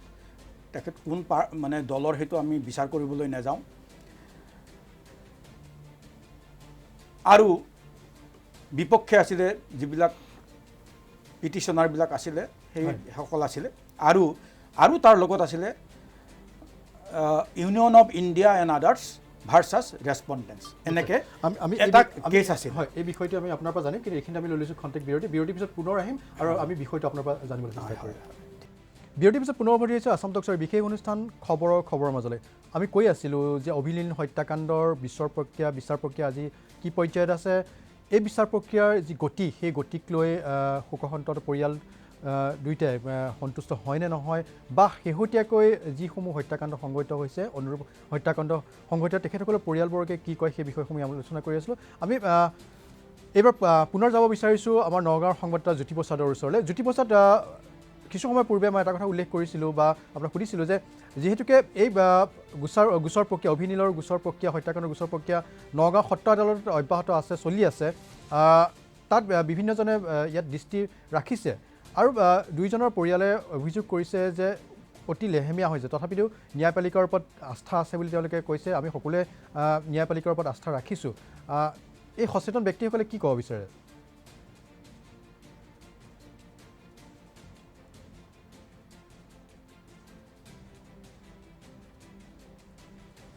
কিছু কাৰিকৰী বিজুতি আমি এবাৰ দেখুৱাই ল'ব বিচাৰিছোঁ আমাৰ সংবাদদাতা প্ৰস্তুত কৰা এক প্ৰতিবেদন, আৰু এই প্ৰতিবেদনত দেখিবলৈ পাব বা বক্তব্য আগবঢ়াইছে যে টিয়কত কিছু মাহৰ পূৰ্বে চিকিৎসক দেৱেন দত্তৰ এক হত্যাকাণ্ড হৈছিল, অনুৰূপ হত্যাকাণ্ড, অতি লোমহৰ্ষক হত্যাকাণ্ড আছিলে, আৰু অনুৰূপ একাংশ অসহিষ্ণু লোকে, একাংশ অপৰাধীয়ে এই ঘটনা সংঘটিত কৰিছিলে আৰু তাৰ বিচাৰ প্ৰক্ৰিয়াও চলি আছে। আৰু তেখেতৰ পৰিয়ালে কি কয় আমি সেই সন্দৰ্ভত জানিবলৈ বিচাৰিছিলোঁ, আৰু সেয়েহে তেখেতৰ বাসগৃহত আজি গৈ আমাৰ উপস্থিত আছিল আমাৰ সংবাদদাতা, আৰু আমি তেখেতৰ এই প্ৰতিবেদন দেখুৱাই ল'ব বিচাৰিছোঁ। আসাম টক্সৰ খবৰ অনুষ্ঠানৰ সমূহ দৰ্শকলৈ মই স্বাগতম জনাইছোঁ। মই উপস্থিত আছোঁ প্ৰয়াত চিকিৎসক দেৱেন দত্তৰ বাসগৃহত। এই সন্দৰ্ভত মই তেখেতৰ প্ৰতিক্ৰিয়া, চিকিৎসকজনৰ পত্নীৰ কাষলৈ মই আহিব বিচাৰিছোঁ। এই সন্দৰ্ভত আপোনাৰ প্ৰতিক্ৰিয়া কেনেধৰণৰ? আপোনালোকৰ চেনেলত থৈ দিব সমূহ সাংবাদিক সমূহ চেনেলক মই ধন্যবাদ জনাইছোঁ যে মোৰ মৃতস্বামীৰ বা দেৱাশিষৰে হত্যা ক্ষেত্ৰত বা বেলেগৰ অন্য হত্যা ক্ষেত্ৰৰ যি আপোনালোকে এক্সপ'জ কৰিছে তাৰ কাৰণে ধন্যবাদ। অশেষ কষ্ট কৰিছে। কিন্তু মই এটা কথা ক'বলগীয়া হৈছে, 1919 চনৰ 31 ছেপ্টেম্বৰ সেই ভয়াৱহ দিন 2019 মোৰ মানুহজন 3:30 ওলাই আহিছিলে পেচেণ্ট চাবলৈ। ওলাই অহাৰ পিছত সেইটো যে একে সময়তে এটা ঠেলাত পেচেণ্ট আহিছিলে। ঠেলাত পেচেণ্ট একেটো চিকিৎসালয়ত কোনোদিন ঠেলা ব্যৱহাৰ নহয়, 2-3খন এম্বুলেঞ্চ থাকে। তাৰপিছত ঠেলাত পেচেণ্টটো আনিছিলে। অনাৰ পিছত মইতো দেখা নাই শুনা নাই। আহি গাড়ীৰ পৰা নামিয়ে যেতিয়া তাৰ পাল্চ চাই পেলাই গ'লে যে তাৰ পাল্চ নাই বুলি কোৱাৰ পিছতেই একেবাৰে গোটেই তেখেতৰ ওপৰত জঁপিয়াই পৰিলে। কিয় জঁপিয়াই পৰিলে? তাৰমানে তেখেতে মিছা কথা নক'লে। জীয়াই আছে বুলি কৈ হয়তো এম্বুলেঞ্চখনত FI উলিয়াই পঠিয়াই দিব পাৰিলেহেঁতেন বা যোৰহাট মেডিকেললৈ পঠিয়াই দিব পাৰিলেহেঁতেন। এই মানুহজন আছিলে মোৰ বহুত ধাৰ্মিক, মিছা কথা নকয় আৰু পেচেণ্টক নেগলেক্ট নকৰে, সদায় সঁচা কথা কোৱা মানুহ আছিলে। তেনেকুৱা এজন মানুহক এওঁলোকে যেতিয়া নিবলৈ হত্যা কৰিবলৈ যেতিয়া কুণ্ঠাবোধ নকৰে, গতিকে দেৱাশিষৰ ক্ষেত্ৰতো চাওকচোন কেনেকৈ কুণ্ঠাবোধ কৰিব। দেৱাশিষৰ সমূহ পৰিয়াললৈ মই চেনেলৰ থ্ৰুৱেদি সমবেদনা জ্ঞাপন কৰিছোঁ। মাতৃক সান্তনা দিছোঁ। আপোনাৰ যিকুৰা জুই, মোৰ হৃদয়টো সেই একেকুৰা জুই। আপোনাৰ পুত্ৰা কলেজলৈ ওলাই যায়, আহি মা বুলি মাতে। মোৰ মানুহজন কামলৈ ওলাই যায়, আহি হেৰা বুলি মাতে। তাৰপিছত এটা কথা, চৰকাৰ সেইটো সময়ত বহুত আহিছিলে। চৰকাৰৰ প্ৰথমতে কোনো নাই। প্ৰথমতে IMAৰ টীম কেলকাতাৰ পৰা আহিলে, শান্তনু সেন ডাঙৰীয়া। তেখেত অহাৰ পিছতে প্ৰথমতে আহিছে ৰূপজ্যোতি কুৰ্মী ডাঙৰীয়া। তেখেত এজনক গোটেই মন্ত্ৰীসভাখনৰ ভিতৰত মই তেখেতক মহান বুলি ভাবোঁ। কিয়নো তেখেতৰ এখন বহল হৃদয়ৰ মানুহ। তেখেতে সদায় নিৰপেক্ষ কথা কয়। তেখেতৰ চৰকাৰটো যদি কোনোবা ঠাইত দুখ কৰে হয় দোষী, কিন্তু তেখেতে বচাবলৈ নাচায়। তেখেতক মই এই চেনেলৰ যোগেদি তেতিয়াতো তেখেতে সদায় আহিছিলে মোৰ ওচৰলৈ, নামত আহিছে, এনি টাইম মোৰ ওচৰলৈ আহি আছে। মোৰ ওচৰত আহি বহি চাই থাকে। কি ক'ব, তেখেতৰ ভাষাই নাছিলে, যেনেকৈ আমাৰ ভাষা নাছিলে। তেখেতক মই ধন্যবাদ জনাইছোঁ। কিন্তু তেখেতৰ পৰা ফালৰি কাটিছোঁ, বেয়া নাপাব। একেই সমাজখনে, সেই চাহ জনজাতিৰ সমাজখনে একেই, হয়তো আমাৰখিনিও মাৰিছে, বহুতক ডেকা বহুতক হত্যা কৰি আছে। কিন্তু এই হত্যাকাণ্ডটো অলপ পৃথক, কাৰণ একে চিকিৎসক। তেখেতে চিকিৎসা কৰি 47 বছৰ জীৱনটো কটাই দিলে। তেখেতৰ হাততে যিখিনি মৃত্যু হ'ল, আগৰ দিনততো এফআইআৰ কি গভৰ্ণমেণ্ট হস্পিটেল নাছিলে, অকল তিয়ক বাগানৰ হস্পিটেল আছিলে। প্ৰতিটো ডেলিভাৰী কেছ তেখেতে নিজ হাতেৰে কৰিছিলে। হয়তো সেইখিনি এখেতৰ হাততেই জন্ম, যাক পঠিয়াই দিলে মোৰ পৰা। মই মৃত্যু বুলি ক'ব নোৱাৰোঁ মোৰ হাজবেণ্ডক। তাৰপিছত সকলো আহিলে, কৃষক গগৈ আহিলে, আহি মোৰ মুখলৈ চাই আছে। তপন গগৈ আহিলে, মোৰ মুখলৈ চাই আছে। তাছা আহিলে, কামাখ্যা প্ৰসাদ তাছা আহিলে। কিন্তু তাছাই এটা ঘটনা কৰিলে। তাছা মোৰ যেতিয়া স্বামীৰ ছেকেণ্ড ডেট অন্ত্যেষ্টিক্ৰিয়া ইয়াত শেষেই হোৱা নাই, তেতিয়া সকলোৱে মোক কৈছে যে তাছা প্ৰথমতে মোৰ ওচৰলৈ নাহি লাইনলৈ আহিলে। বেয়া নাপাব ৰূপজ্যোতি কুৰ্মী ডাঙৰীয়া, আপোনাক বহুত ধন্যবাদ। কিন্তু তাছাই কি কৰিলে, লাইনলৈ আহিলে, যিটো কাম আপুনি কৰা নাই। লাইনলৈ আহি পেলাই ক'লে যে তহঁতি চিন্তা নকৰিবি, মই তহঁতৰ বেকত আছোঁ। তাৰমানে কি বুজালে তাছাই কি বুজালে? তহঁতি মানে মানুহ মাৰি যা, আমাৰ চৰকাৰ, বিজেপি চৰকাৰ, বিজেপি চৰকাৰখনক আমিও ভোট দিছোঁ। বিজেপি চৰকাৰ আমাৰ, গতিকে আমি ৰক্ষণাবেক্ষণ দিম। তহঁতি হত্যা কৰি যা, তহঁতি ওলাই আহিবি। এতিয়া মোৰ স্বামী ঢুকুৱা আজি 9 মাহ হ'ল। পৰিবাৰে এই কথা অতি ক্ষোভেৰে প্ৰকাশ কৰিছে। আমি এইখিনি লৈছোঁ খন্তেক বিৰতিৰ পিছত পুনৰ উভতি আহি আসাম টক্সৰ বিশেষ অনুষ্ঠান খবৰৰ মাজলৈ। বিৰতিৰ পিছত পুনৰ উভতি আহিছোঁ আসাম টক্সৰ বিশেষ অনুষ্ঠান খবৰৰ মাজলৈ। আমি কৈ আছিলোঁ যে কেইবাটাও হত্যাকাণ্ডৰ ঘটনাৰ সন্দৰ্ভত আমি আলোচনা কৰিছোঁ। মূলতঃ অভিনীলৰ যি হত্যাকাণ্ড সেই 2 বছৰ সম্পূৰ্ণ হ'ব হৈছে। অহা 8 জুনত 2 বছৰ সম্পূৰ্ণ হ'ব। কিন্তু ন্যায়পালিকাৰ ওপৰত সকলোৰে আস্থা আছে। কিন্তু পৰিয়ালবৰ্গই অভিযোগ কৰিছে, আক্ষেপ প্ৰকাশ কৰিছে যে যিটো গতিত এই গোচৰ প্ৰক্ৰিয়া চলিব লাগিছিল সেই গোচৰ প্ৰক্ৰিয়া সেই গতিত চলা নাই কিছু লেহেমীয়া হৈছে আমি এবাৰ পুনৰ নগাঁৱৰ আমাৰ সংবাদদাতা জ্যোতিপ্ৰসাদৰ ওচৰলৈ যাব বিচাৰোঁ জ্যোতিপ্ৰসাদ এটা কথা আপোনাৰ পৰা জানিব বিচাৰিছোঁ যে অতি গুৰুত্বপূৰ্ণ এক গোচৰৰ বিচাৰ প্ৰক্ৰিয়া চলি আছে নগাঁও সত্ৰ আদালত আৰু সকলো সচেতন ব্যক্তিয়ে নজৰ ৰাখিছে এই গোচৰটোৰ ওপৰত কিন্তু শেহতীয়াকৈ দুইজনৰ অভিনীলৰ দুয়োগৰাকী পিতৃয়ে আক্ষেপ প্ৰকাশ কৰিছে যে যিটো হাৰত যিটো গতিত এই গোচৰ চলিব লাগিছে সেই গতিত কিন্তু এই গোচৰ চলা নাই নিশ্চয়কৈ দেৱজিৎ এক গুৰুত্ব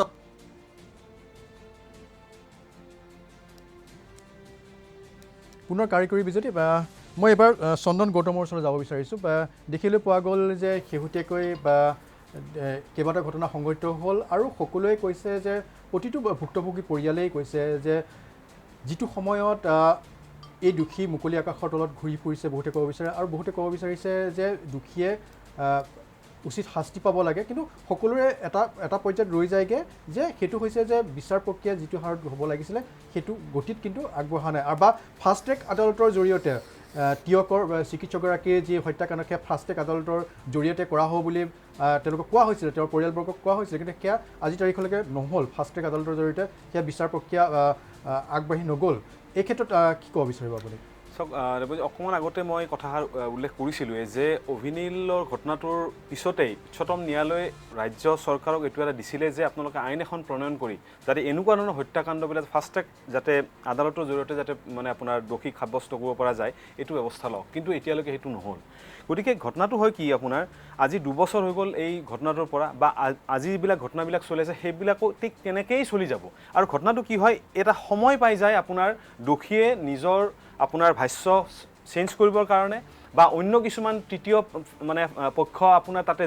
যোগ খাই যায় যাৰ ফলত গোটেই পৰিস্থিতিটো গোটেই সাক্ষ্য গোটেই ঘটনাৰ গোটেই বস্তুবিলাক এটা বেলেগ ফালে আচলতে ঢাল খায় আপুনি অকণমান আগতে যদি লক্ষ্য কৰে আপুনি প্ৰয়াত দত্ত দেৱেন দত্ত তেখেতৰ পত্নীয়ে এটা খুব এটা চাঞ্চল্যকৰ আচলতে কথা কৈছে তেখেতৰ ভাষ্য কিছু আধৰুৱা হৈ আমি পুনৰ তেখেতৰ ভাষ্যটো শুনাই ল'ব বিচাৰিছোঁ চৰকাৰে নিশ্চয় ওপৰৰ পৰা কিবা এটা মই প্ৰথমতে ফাষ্ট ট্ৰেক কোৰ্ট বিচাৰিম সমাধানটো শুনোৱাল মুখ্যমন্ত্ৰী ডাঙৰীয়াই নিজে ক'লে যে বাইদেউ আপোনাক আমি ফাষ্ট ট্ৰেক কোৰ্ট দিছোঁ আপুনি হেৰি কৰিব আমি ফাষ্ট ট্ৰেক কোৰ্ট দিছোঁ মই ধন্যবাদ দিছোঁ তাৰপিছতে যেতিয়া ডিষ্ট্ৰিক্ট জাজে যেতিয়া ফাইলটো অৰ্ডাৰটো খুলিছে নহয় ফাষ্ট ট্ৰেক কোৰ্ট নাই দিয়া ফাষ্ট ট্ৰেক বুলি লিখি থৈ দিলে কোৰ্ট ইজ এ ডিচেপিয়াৰ এইটো ডিচেপিয়াৰ কৰিব এবলিছ কৰি পেলালে ফাষ্ট ট্ৰেক কৰিলে তাৰপিছতে মই গুৱাহাটীলৈ গ'লোঁ গুৱাহাটীত গৈ মুখ্যমন্ত্ৰীক লগ কৰিবলৈ মই প্ৰায় এমাহ কান্দি এই তেওঁৰ চামচাবিলাকে কয় এই চাম মই যালে ফোন কৰোঁ তেওঁৰে PSCয়ে কোনোবা যদি কাৰোবাৰ গাত লাগে বেয়া নাপাব ফোনত মই মানুহকেইজনক সন্মুখৰ পৰা দেখা নাই ফোন কৰিলে কয় বাইদেউ ৰ'ব ছাৰ মাত্ৰ ওলাই গৈছে ক'ত 21 তাৰিখে কেম্পিং আছে কেম্পিঙত গৈছে আকৌ যদি দুদিনৰ পিছত ফোন কৰোঁ ছাৰ আহি ৰাতি আকৌ ওলাই গ'ল তহঁতি এগৰাকী আপুনি এগৰাকী এয়া চিকিৎসকৰ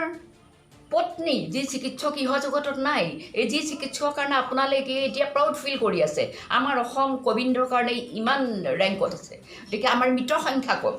আপোনালোকে কিহৰ কাৰণে স্বাস্থ্যমন্ত্ৰী ডাঙৰীয়া আপোনালোকে কিহৰ কাৰণে এইটো কৈ মানে প্ৰাউড ফিল কৰিছে অনলি ফৰ ডক্টৰসকলে যদি গুচি দিলেহেঁতেন যদি নকৰোঁ বুলি ক'লেহেঁতেন আপোনালোকে নোৱাৰে কি কৰিব চাকৰিটো খেদালেহেঁতেন প্ৰেক্টিছ কৰি খাব চিকিৎসকসকলৰ মৰণ নাই ন প্ৰেক্টিছ কৰি খাব কিন্তু তেখেতলোকে দেহে কেহে কাৰণ তেখেতলোকৰ এথিক্সত কোৱা আছে যে মানৱতাৰ খাতিৰতে মানৱতাবোধ তেখেতলোকৰ প্ৰায়ৰিটি একদম প্ৰায়ৰিটি গতিকে মানৱতাৰ ক্ষেত্ৰত তেখেতলোকে চিকিৎসা কৰি আছে হেৰিসকলক কবিন ৰোগীসকলক নিজৰ হেৰিলৈ চোৱা নাই নিজৰ হেৰিলৈ চোৱা নিজৰ তেওঁলোকৰ জীৱনলৈ চোৱা নাই নিজৰ জীৱনক তুচ্ছ কৰি গৌণ দিছে কবিন পেচেণ্টক গতিকে তেখেতলোকৰ চৰকাৰখনৰ ইমেজটো ভাল কৰিছে কোনে চিকিৎসকসকল মুখ্যমন্ত্ৰী ডাঙৰীয়া হিমন্ত বিশ্ব শৰ্মা ডাঙৰীয়া কি ভগৱান বুলি কৈ নহয় সেই ভগৱানৰ পত্নী আজি কেনেকৈ আছে এটা ন্যায় কাৰণে মই আজি সাক্ষীখিনি শেষ হোৱা নাই আজি এবছৰত গতিকে আপোনালোকে ওপৰৰ পৰা প্ৰেছাৰ দিছে নেকি মোক সঁচা কথা আৰু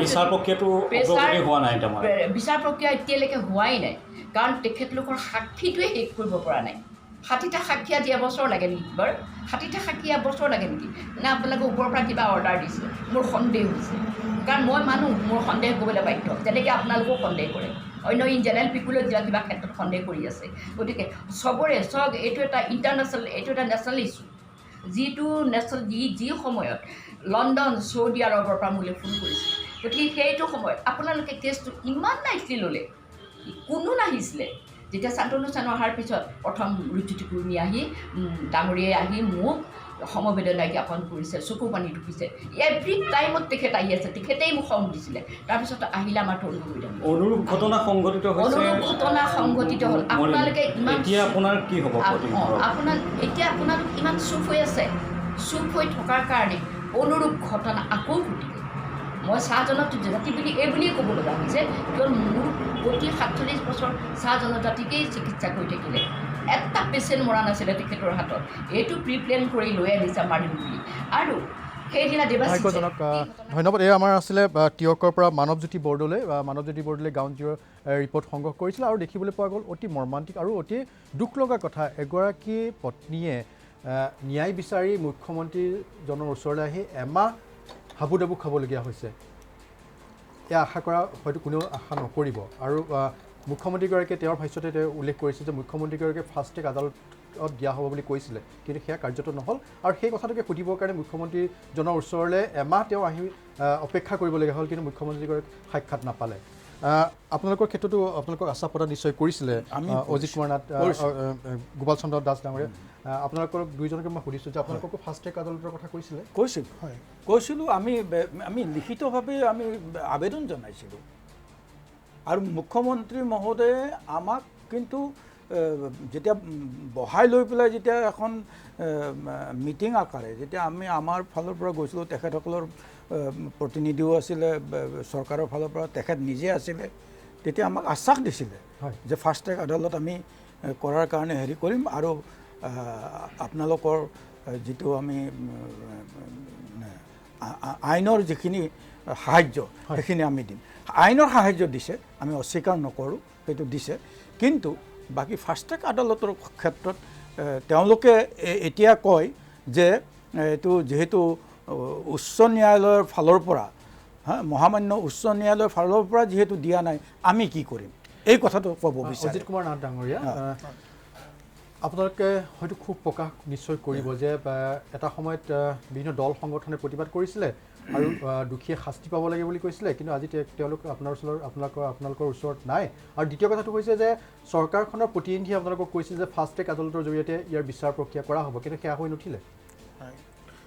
আমি আবেদন কৰিছিলোঁ মুখ্যমন্ত্ৰী ডাঙৰীয়াৰ ওচৰত যে আমাৰ এই কেছটো ফাষ্ট ট্ৰেক আদালতত হ'ব লাগে আৰু সেইখিনি সময়ত আমাক কোৱাও হৈছিলে যে এইটো কৰা হ'ব বাকী যে আবেদনৰ গোটেইখিনি কথাই ৰাখিলে কিন্তু ফাষ্ট ট্ৰেক আদালত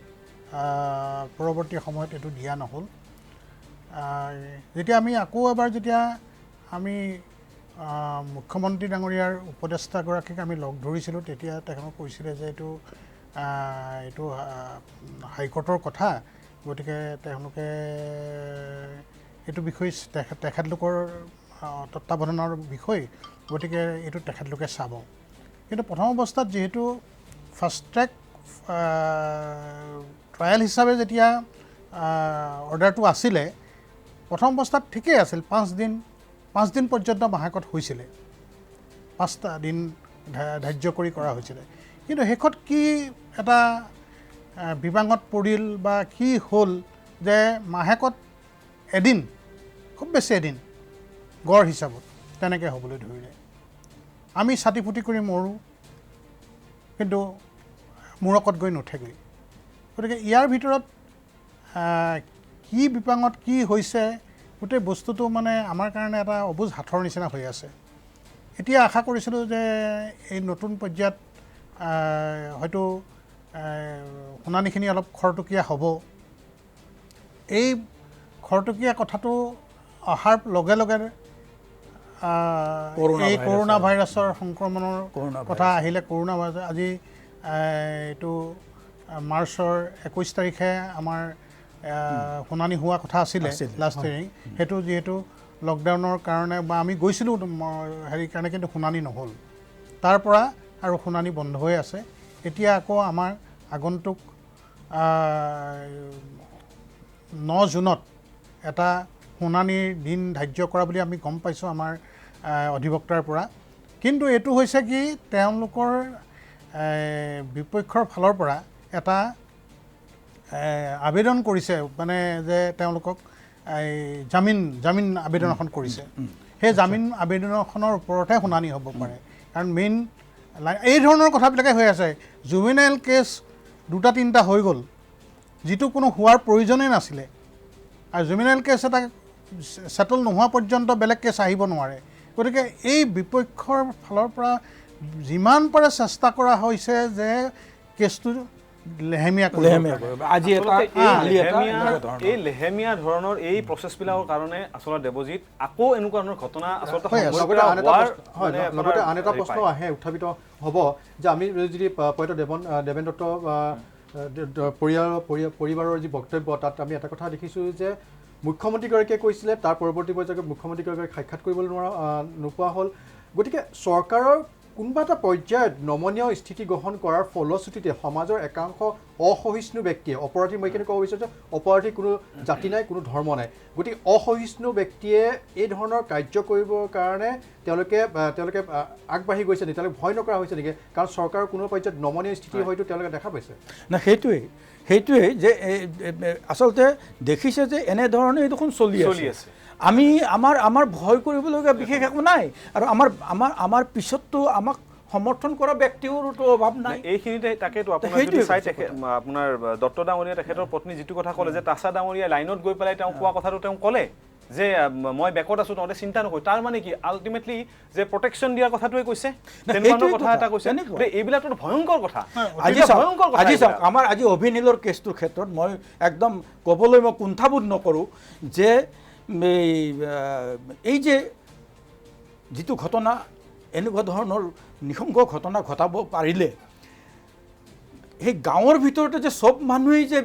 বেয়া, মই এই কথাটো ক'ব খোজা নাই, কিন্তু এই ঘটনাটো ঘটোৱাৰ ক্ষেত্ৰত তাতো মুষ্টিমেয় কিছুমান আছে, যিসকল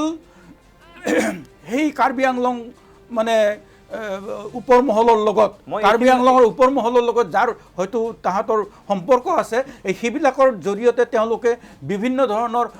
অকাৰ্যবিলাক কৰে, যিবিলাক কৰিব নলগীয়া কাম কৰে, 2 নম্বৰী কাম কৰে। সেইবিলাকে কি কৰিছে, এটা অজুহাত দেখুৱাই এই সন্তান দুটা প্ৰতিভাধৰ সন্তানক, অসমৰ 2টা প্ৰতিভাধন সন্তানক, যিয়ে আমি অসমীয়া বুলি পেলাই মানে বাৰে বাৰে চিঞৰি সিহঁতৰ আগত কাতৰ অনুৰোধ জনালে, সিহঁতৰ অনুৰোধকো, সিহঁতৰ মৰণ কাতৰ অনুৰোধকো মানে কোনো ধৰণে মানে সিহঁতে নিদিলে, গুৰুত্ব নিদি পেলাই এই ধৰণে মানে এটা জাতিয়ে যেন আন এটা জাতিৰ বিপক্ষে যেন এনেকুৱা ধৰণৰ এটা কৰিলে। এই যে কথাটো কিয় হ'ল, এই কথাটো হোৱাৰ নিশ্চয় ইয়াৰ এটা অভিসন্ধি আছে। এই অভিসন্ধিত সেই যিকেইজন ল'ৰা বা ব্যক্তিয়ে আমাৰ সন্তান দুটাক প্ৰথমতে বাক বিতণ্ডা বা কাজিয়াৰ সূত্ৰপাত কৰি লৈ পেলাই আমাৰ ল'ৰা দুটা যেতিয়া দেখিলে যে কথাটো বেয়াৰ ফালে গৈ আছে, গতিকে সিহঁতে তাৰ পৰা পলাই আহিলে বা হয়তো সিহঁতে তাড়াতাড়ি গুচি আহিলে, সিহঁতৰ কথাবিলাকৰ উত্তৰ দিবলৈ আৰু ৰৈ থকা নাই, কিন্তু সিহঁতে পিছৰ ফালৰ পৰা আক্ৰমণ কৰি গাড়ীৰ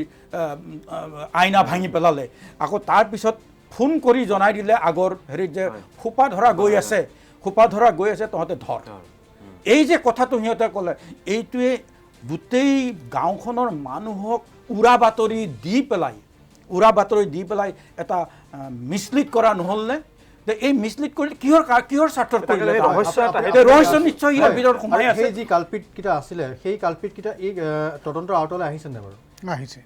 আহিছে বুলি আমি গম পাইছোঁ, আহিছে। কিন্তু কথা হ'ল কি, আহিলেইতো নহ'ব নহয়। এতিয়া আমাৰ বৰ্তমান যিবিলাক আইনী ব্যৱস্থা, মই ক'লোঁ এইমাত্ৰ আমাৰ চন্দন গৌতমে যিখিনি কথা কৈছিলে যে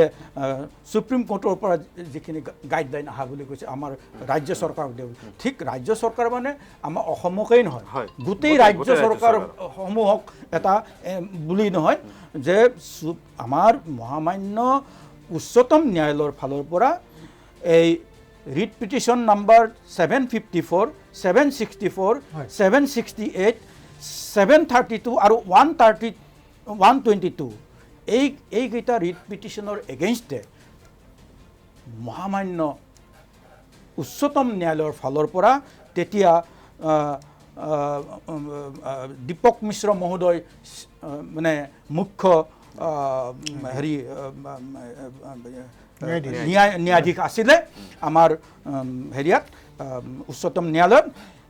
তেখেতৰ মানে বিচাৰৰ যিটো হেৰি ৰায়দান যে কৰিলে সেইটো 17/7/2018 চনত কৰিছিলে। আৰু এই যি গাইডলাইনবিলাক দিলে আমাৰ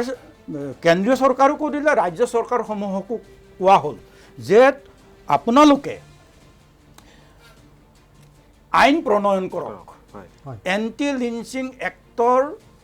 কাৰণে আপোনালোকে আইন প্ৰণয়ন কৰক, বিল পাছ কৰক আপোনালোকে। তাৰপিছত তাতে মই আৰু এটা কথা ক'ব খুজিছোঁ। এইখিনিতে মই লৈ লৈছোঁ বিৰতিৰ পিছত মই পুনৰ আপোনাৰ এই বিষয়টোলৈ আহিম। কিন্তু এইখিনিতে লৈ লৈছোঁ খন্তেক বিৰতিৰ পিছত পুনৰ উভতিম আসাম টক্সৰ এই বিশেষ অনুষ্ঠান খবৰৰ মাজলৈ। বিৰতিৰ পিছত পুনৰ উভতিছোঁ আসাম টক্সৰ এই বিশেষ অনুষ্ঠান খবৰৰ মাজলৈ। আমি কৈ আছিলোঁ যে কি ধৰণে একাংশ অসহিষ্ণু লোকৰ বলি হ'বলগীয়া আছে নিৰীহ লোক। শেহতীয়াকৈ দেখিবলৈ পোৱা গৈছে হাজোতো এক ঘটনা সংঘটিত হৈছিলে, সনাতন ডেকাক হত্যা কৰা হৈছিলে। আৰু এই গোটেই ঘটনাটোৰ গ্ৰাউণ্ড জিৰ' কিছু তথ্য আমি ল'বৰ কাৰণে আজি সনাতন ডেকাৰ ঘৰত গৈ উপস্থিত হৈছিলে আমাৰ সংবাদদাতা প্ৰাঞ্জল কলিতা। আমি সেই প্ৰতিবেদন দেখুৱাই ল'ব বিচাৰিছোঁ। হয়, খবৰৰ যি অনুষ্ঠান, এই অনুষ্ঠানলৈ আপোনালোকক স্বাগতম জনাইছোঁ। মই বৰ্তমান উপস্থিত আছোঁ সনাতন ডেকাৰ ঘৰত। ৰাজ্য উপৰ্যায় হাজোৰ তেতেলীয়া নিবাসী তথা পাচলি ব্যৱসায়ী সনাতন ডেকাৰ ঘৰত মই উপস্থিত আছোঁ। সামগ্ৰিক পৰিৱেশ দেখুৱাৰ কাৰণে ভিডিঅ' জাৰ্নেলিষ্টগৰাকীক মই অনুৰোধ জনাইছোঁ। এয়া আচলতে সনাতন ডেকাৰ ঘৰৰ পৰিৱেশ। যেন অতি দৰিদ্ৰ পৰিয়াল, এই দৰিদ্ৰ পৰিয়ালটোৰ যি সনাতন ডেকা আছিল, এয়া আচলতে আজি 8-14 দিনা মই ইয়াতে উপস্থিত আছোঁ। এক হৃদয় বিদাৰক দৃশ্য। যেন স্বামীৰ চৰণত তেওঁৰ পত্নীয়ে প্ৰণিপাত জনাইছে যেন য'তে থাকে তেওঁ সুখত থাকক, তেওঁ কুশলে থাকক। যেন এক আৱেগিক মুহূৰ্ত বুলি ক'ব লাগিব, এক দুখজনক খবৰ বুলি ক'ব লাগিব, দুখজনক বাতৰি বুলি ক'ব লাগিব যে 8-14 যিহেতু আজি এই হত্যাকাণ্ডৰ যি 14 দিন উকলি গ'ল, 14 দিনৰ পিছত যি ধৰ্মীয় ৰীতি নীতিৰে যি 8-14 অনুষ্ঠিত কৰে, এই অনুষ্ঠানৰ আজি অন্তিম দিন। কাৰণ আজি এনেকুৱা এক পৰিৱেশত সঁচাকৈ এক দুখজনক মৰ্মান্তিকজনক দৃশ্য পোহৰলৈ আহিছে। আমি যি দেখুৱাইছোঁ সঁচাকৈ দুখ লগা ছবি, কিয়নো সনাতন ডেকাৰ আত্মাই শান্তি পাওক তাৰ বাবে মাংগলিক অনুষ্ঠানেৰে তেওঁলোকে এনেদৰে যি ধৰ্মীয় ৰীতি নীতিৰে তেওঁক 8-14 পাতা অনুষ্ঠিত কৰা দেখা গৈছে। যেন সকলোৱে যেন শোকত ম্ৰিয়মান হৈ পৰিছে। অতি নম্ৰ, অতি ভদ্ৰ তথা শান্তশিষ্টৰূপে পৰিচিত এই সনাতন ডেকাৰ এই দৰিদ্ৰ পৰিয়ালটিক কোনোমতে তেওঁলোকে শাক পাচলি ব্যৱসায় কৰি তেওঁ জীৱন চলাই আছিল। কিন্তু দুখৰ বিষয় যি হাজোৰ যি মনাঘুচি অঞ্চলত যি এক দুৰ্ঘটনাক কেন্দ্ৰ কৰি পিছত হত্যাকাণ্ডৰ ৰূপ লোৱা সমগ্ৰ ঘটনাই এক পিছলৈ তেওঁৰ হস্পিটেলত মৃত্যু হোৱাক কেন্দ্ৰ কৰি সমগ্ৰ বিষয়টোৱে ৰাজ্যত যদি তোলপাল লগাইছিল। মই কথা পাতিবলৈ চেষ্টা কৰিছোঁ, আমাৰ ওচৰৰে কেইবাগৰাকীও লোক আছে, লোকৰ লগত কথা পাতিবলৈ চেষ্টা কৰিছোঁ। আজি আচলতে সনাতন ডেকাৰ 8-14 এক প্ৰকাৰ ক'বলৈ গ'লে ধৰ্মীয় ৰীতি নীতিৰে তেওঁক আজি স্মৰণ কৰিছোঁ। কিন্তু দুখজনক ছবি, দুখজনক দৃশ্য প্ৰকট হৈছে এই দৰিদ্ৰ পৰিয়ালৰ ক্ষেত্ৰত। কি ক'ব আচলতে? প্ৰথমতে আজি স্বৰ্গীয় সনাতন ডেকাৰ 8-14 দিনটোত আমি গাঁওবাসীয়ে অশ্ৰুসিক্ত নয়নেৰে তেখেতক শ্ৰদ্ধাঞ্জলি জ্ঞাপন কৰিছোঁ। লগতে আমি আজিৰ এই দিনটোত চৰকাৰলৈ বিনম্ৰভাৱে অনুৰোধ জনাইছোঁ যাতে অনতিপলমে হত্যাকাৰীকেইজনে উচিত শাস্তি পায়। উচিত শাস্তি পালেহে সনাতন ডেকাৰ পৰিয়াল তথা আমি ৰাইজে শান্তি পাম বুলি আমি তদন্তৰ ক্ষেত্ৰত আমি শুনামতে এইটো ফাষ্ট ট্ৰেক আদালতত চলিব বুলি আমাক জনাইছে। কালিও আমাৰ কৃষিমন্ত্ৰী আহিছিলে, তেখেতেও কৈছে যে জোৰ দিব। তেনেকুৱা হ'লে আমি চৰকাৰক অশেষ ধন্যবাদ জ্ঞাপন কৰিছোঁ। ফাষ্ট ট্ৰেক আদালতত গোচৰটো চলক আৰু অনতিপলমে দোষীয়ে শাস্তি পাওক, তাকে কামনা কৰিলোঁ। এই দৰিদ্ৰ পৰিয়ালটোৰ কৰ্মসংস্থাপনৰ ক্ষেত্ৰত এটা বিশেষকৈ যিগৰাকী পত্নী আছে তেওঁ মহা বিমূৰত পৰিছে, এই ক্ষেত্ৰত কি ক'ব? হয়, নিশ্চয়। কাৰণ ঘৰখনৰ তেখেতে এজন উপাৰ্জনৰ পথ আছিলে বা আহিলে আছিলে, গতিকে তেওঁৰ অনুপস্থিত তেখেতৰ পৰিয়ালটো নিশ্চয় আৰ্থিক সংকটত পৰিব। গতিকে চৰকাৰলৈ দাবী জনাইছোঁ যে তেখেতৰ ৱাইফকো কিবা এটা কৰ্মসংস্থান দিয়ে যেন। ধন্যবাদ জনাইছোঁ। আচলতে এয়াই আছিল এই গাঁওবাসীৰ বা এই পৰিয়ালৰ লোকৰ দাবী। মই কথা পাতিবলৈ চেষ্টা কৰিছোঁ সনাতন ডেকাৰ, যদি সম্ভৱ হয় সনাতন ডেকাৰ পত্নীৰ লগত কথা পাতিবলৈ চেষ্টা কৰিছোঁ। বহু দুখজনক কথা, কেনেকুৱা মানে সনাতন ডেকা কেনেকুৱা আছিল আৰু আজি কেনেকুৱা অনুভৱ হৈছে? আজি বেয়া লাগিছে যে এই হত্যাকাৰীসকলক শাস্তি দিব লাগে। হত্যাকাৰীসকল যাতে সাৰি নাযায় তাৰ বাবে আপুনি কৈছে সাৰি যাব নালাগে। আপোনাৰ ভৱিষ্যতে চলাৰ কাৰণে এটা অসুবিধা। প্ৰাঞ্জল দাসে প্ৰস্তুত কৰা এক প্ৰতিবেদন ইয়াত দেখিবলৈ পোৱা গৈছে যে তেখেতৰ পৰিয়ালেও কৈছে যে হত্যাকাৰী শাস্তি পাব লাগে আৰু একেদৰে আনকেইটা ঘটনাৰ সৈতে আপোনালোকৰ লগতো যিটো হৈছিলে যে ফাষ্ট ট্ৰেক আদালতত দিয়া হ'ব, তাতো চৰকাৰৰ প্ৰতিনিধিয়ে যোৱাকালি গৈ পেলাই তেওঁলোকক উল্লেখ কৰি তেওঁলোকে কৈছে, সান্তনা দিছে যে ফাষ্ট ট্ৰেক আদালতৰ জৰিয়তে এই গোচৰৰ প্ৰক্ৰিয়া চলিব। আপুনি ভাবেনে যে এই গোচৰ ফাষ্ট ট্ৰেক আদালতৰ জৰিয়তে চৰকাৰে চলাবলৈ আগবাঢ়ি যাব? এতিয়া এই যে চৰকাৰে যিটো ফাষ্ট ট্ৰেক আদালতৰ কথা বাৰে বাৰে কৈ থাকে, কিন্তু অৱশেষত গৈ দেখা যায় যে ফাষ্ট ট্ৰেক ট্ৰায়েল বুলি পেলাই আমাৰ হাইকোৰ্টৰ মহামান্য হাইকোৰ্ট মানে উচ্চ ন্যায়ালয়ৰ ফালৰ পৰা এনেকৈ এটা আদেশ আহে যে এইটো ফাষ্ট ট্ৰেক ট্ৰায়েল হিচাপে চলিব। তো গতিকে এই কথাটো তেনেকৈ আমাৰ ক্ষেত্ৰতো হ'ল বা আমাৰ দেৱেন দত্তৰ পৰিয়ালৰ ক্ষেত্ৰতো হৈছে। আকৌ মই যিটো বুজিছোঁ আমাৰ এই যে গগৈ যিটো হেৰি ল'ৰাটোৰ ক্ষেত্ৰতো সেই একেই হ'বগৈ আৰু সনাতন ডেকাৰ ক্ষেত্ৰতো সেই একেই হ'বগৈ। আমি বিৰতিলৈ যোৱাৰ পূৰ্বে আপুনি কিছু গাইডলাইনছৰ কথা কৈছিলে। হয়, মই সেই গাইডলাইনছৰ কথা কৈছিলোঁ যে 5খন ৰিট পিটিশ্যনৰ মানে ক্ষেত্ৰত মহামান্য মুখ্য ন্যায়াধীশ দীপক মিশ্ৰ দেৱৰ যিটো গাইডলাইন আছিলে সেই গাইডলাইন মতে তিনি ধৰণে তেখেত সেই গাইডলাইনবিলাক জড়িত হৈ আছে। আৰু এই গাইডলাইনবিলাকৰ ক্ষেত্ৰত মহামান্য আদালতে আমাৰ উচ্চতম ন্যায়ালয়ৰ এজন অতি বৰিষ্ঠ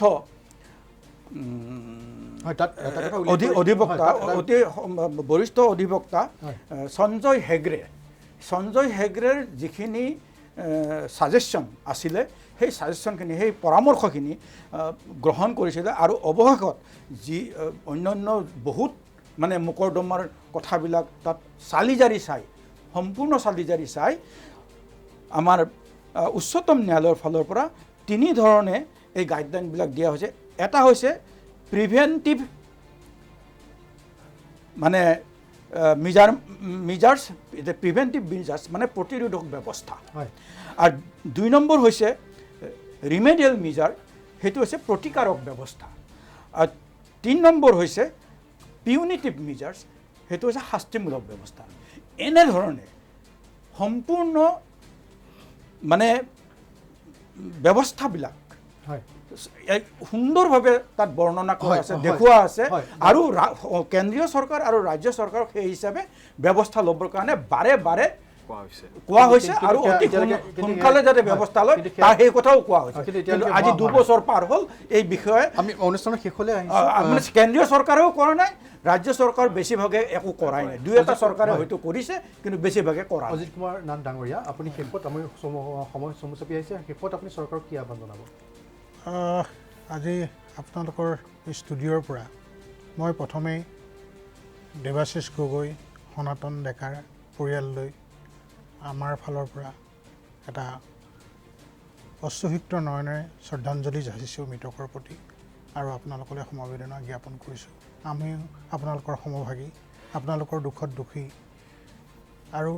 এই কাণ্ডবিলাকৰ পৰা আমি চৰকাৰক এটাই অনুৰোধ কৰিম যে এই কাণ্ডবিলাক আমি প্ৰথমতে ভাবিছিলোঁ যে অভিজিত নিৰুৎপলৰ হত্যাকাণ্ডৰ পিছত আৰু এইবিলাক হয়তো নহ'ব, কাৰণ যিটা জনজাগৰণ হৈছিল তাৰ পৰা অনুমান হৈছিল যে চৰকাৰখনে এই উপলব্ধি কৰিব, কিন্তু পৰৱৰ্তী সময়ত দেখিলোঁ যে এটাৰ পাছত এটাকৈ শেহতীয়াভাৱে দেৱাশিষ গগৈৰ হত্যাকাণ্ডই মোৰ অন্তৰত বিশেষকৈ জোকাৰি গৈছে, কাৰণ সিও এটা কুমলীয়া ল'ৰা। গতিকে এই চৰকাৰক আমি এটা অনুৰোধ কৰিম যে তেওঁলোকে এটা কিবা ব্যৱস্থা লওক, যে অতি সোনকালে ট্ৰায়েলবিলাক শেষ কৰি এটা ন্যায় ব্যৱস্থাৰ কৰক। তেনেকৈ ন্যায়পালিকাকো সেইটোৱে অনুৰোধ কৰিম যে অতি সোনকালে এই কেছবিলাকৰ মীমাংসা কৰি দোষীক উপযুক্ত শাস্তি দিয়ক, আৰু যাতে ভৱিষ্যতে কোনোবাই এনেকুৱা ধৰণৰ কাম কৰিবৰ সময়ত 10 বাৰলৈ ভাবে যে এনেকুৱা কাম কৰিলে এনেকুৱা ধৰণৰ শাস্তি আমি অনুষ্ঠানৰ শেষলৈ আৰু এটা বিষয় আছে, আমাৰ সময় শেষ হৈ আহিছে। আমি এক ছেকেণ্ড, আৰু এটা বিষয় হৈছে কি যে চৰকাৰ আৰু আমাৰ সংগঠনসমূহৰ প্ৰতিনিধিসকল, বিশেষজ্ঞসকল সকলোবিলাক লগ লাগি পেলাই চৰকাৰৰ এটা বৰ ডাঙৰ দায়িত্ব আছে যে এই ঘটনাবিলাকৰ ৰুট কজবিলাক, গুৰি কাৰণবিলাক উলিয়াই পেলাই সেই ক্ষেত্ৰত সম্পূৰ্ণ এটা দীৰ্ঘম্যাদী আঁচনি লৈ আগবাঢ়িব লাগে, যাতে এই ঘটনাবিলাক আমি সেই আশা কৰিছোঁ। আৰু আমি আশা কৰিছোঁ চৰকাৰে নমনীয় স্থিতি পৰিহাৰ কৰক আৰু কঠোৰতম ব্যৱস্থা গ্ৰহণ কৰাৰ কাৰণে আগবাঢ়ি আহক আৰু কঠোৰ আইন প্ৰণয়নৰ কাৰণে আগবাঢ়ি আহক। আৰু আমি আপোনালোক সকলোকে ধন্যবাদ জনাইছোঁ আমাৰ এই অনুষ্ঠানত অংশগ্ৰহণ কৰাৰ কাৰণে। আৰু আমি বিদায় লৈছোঁ আসাম টক্সৰ বিশেষ অনুষ্ঠান খবৰৰ খবৰৰ পৰা।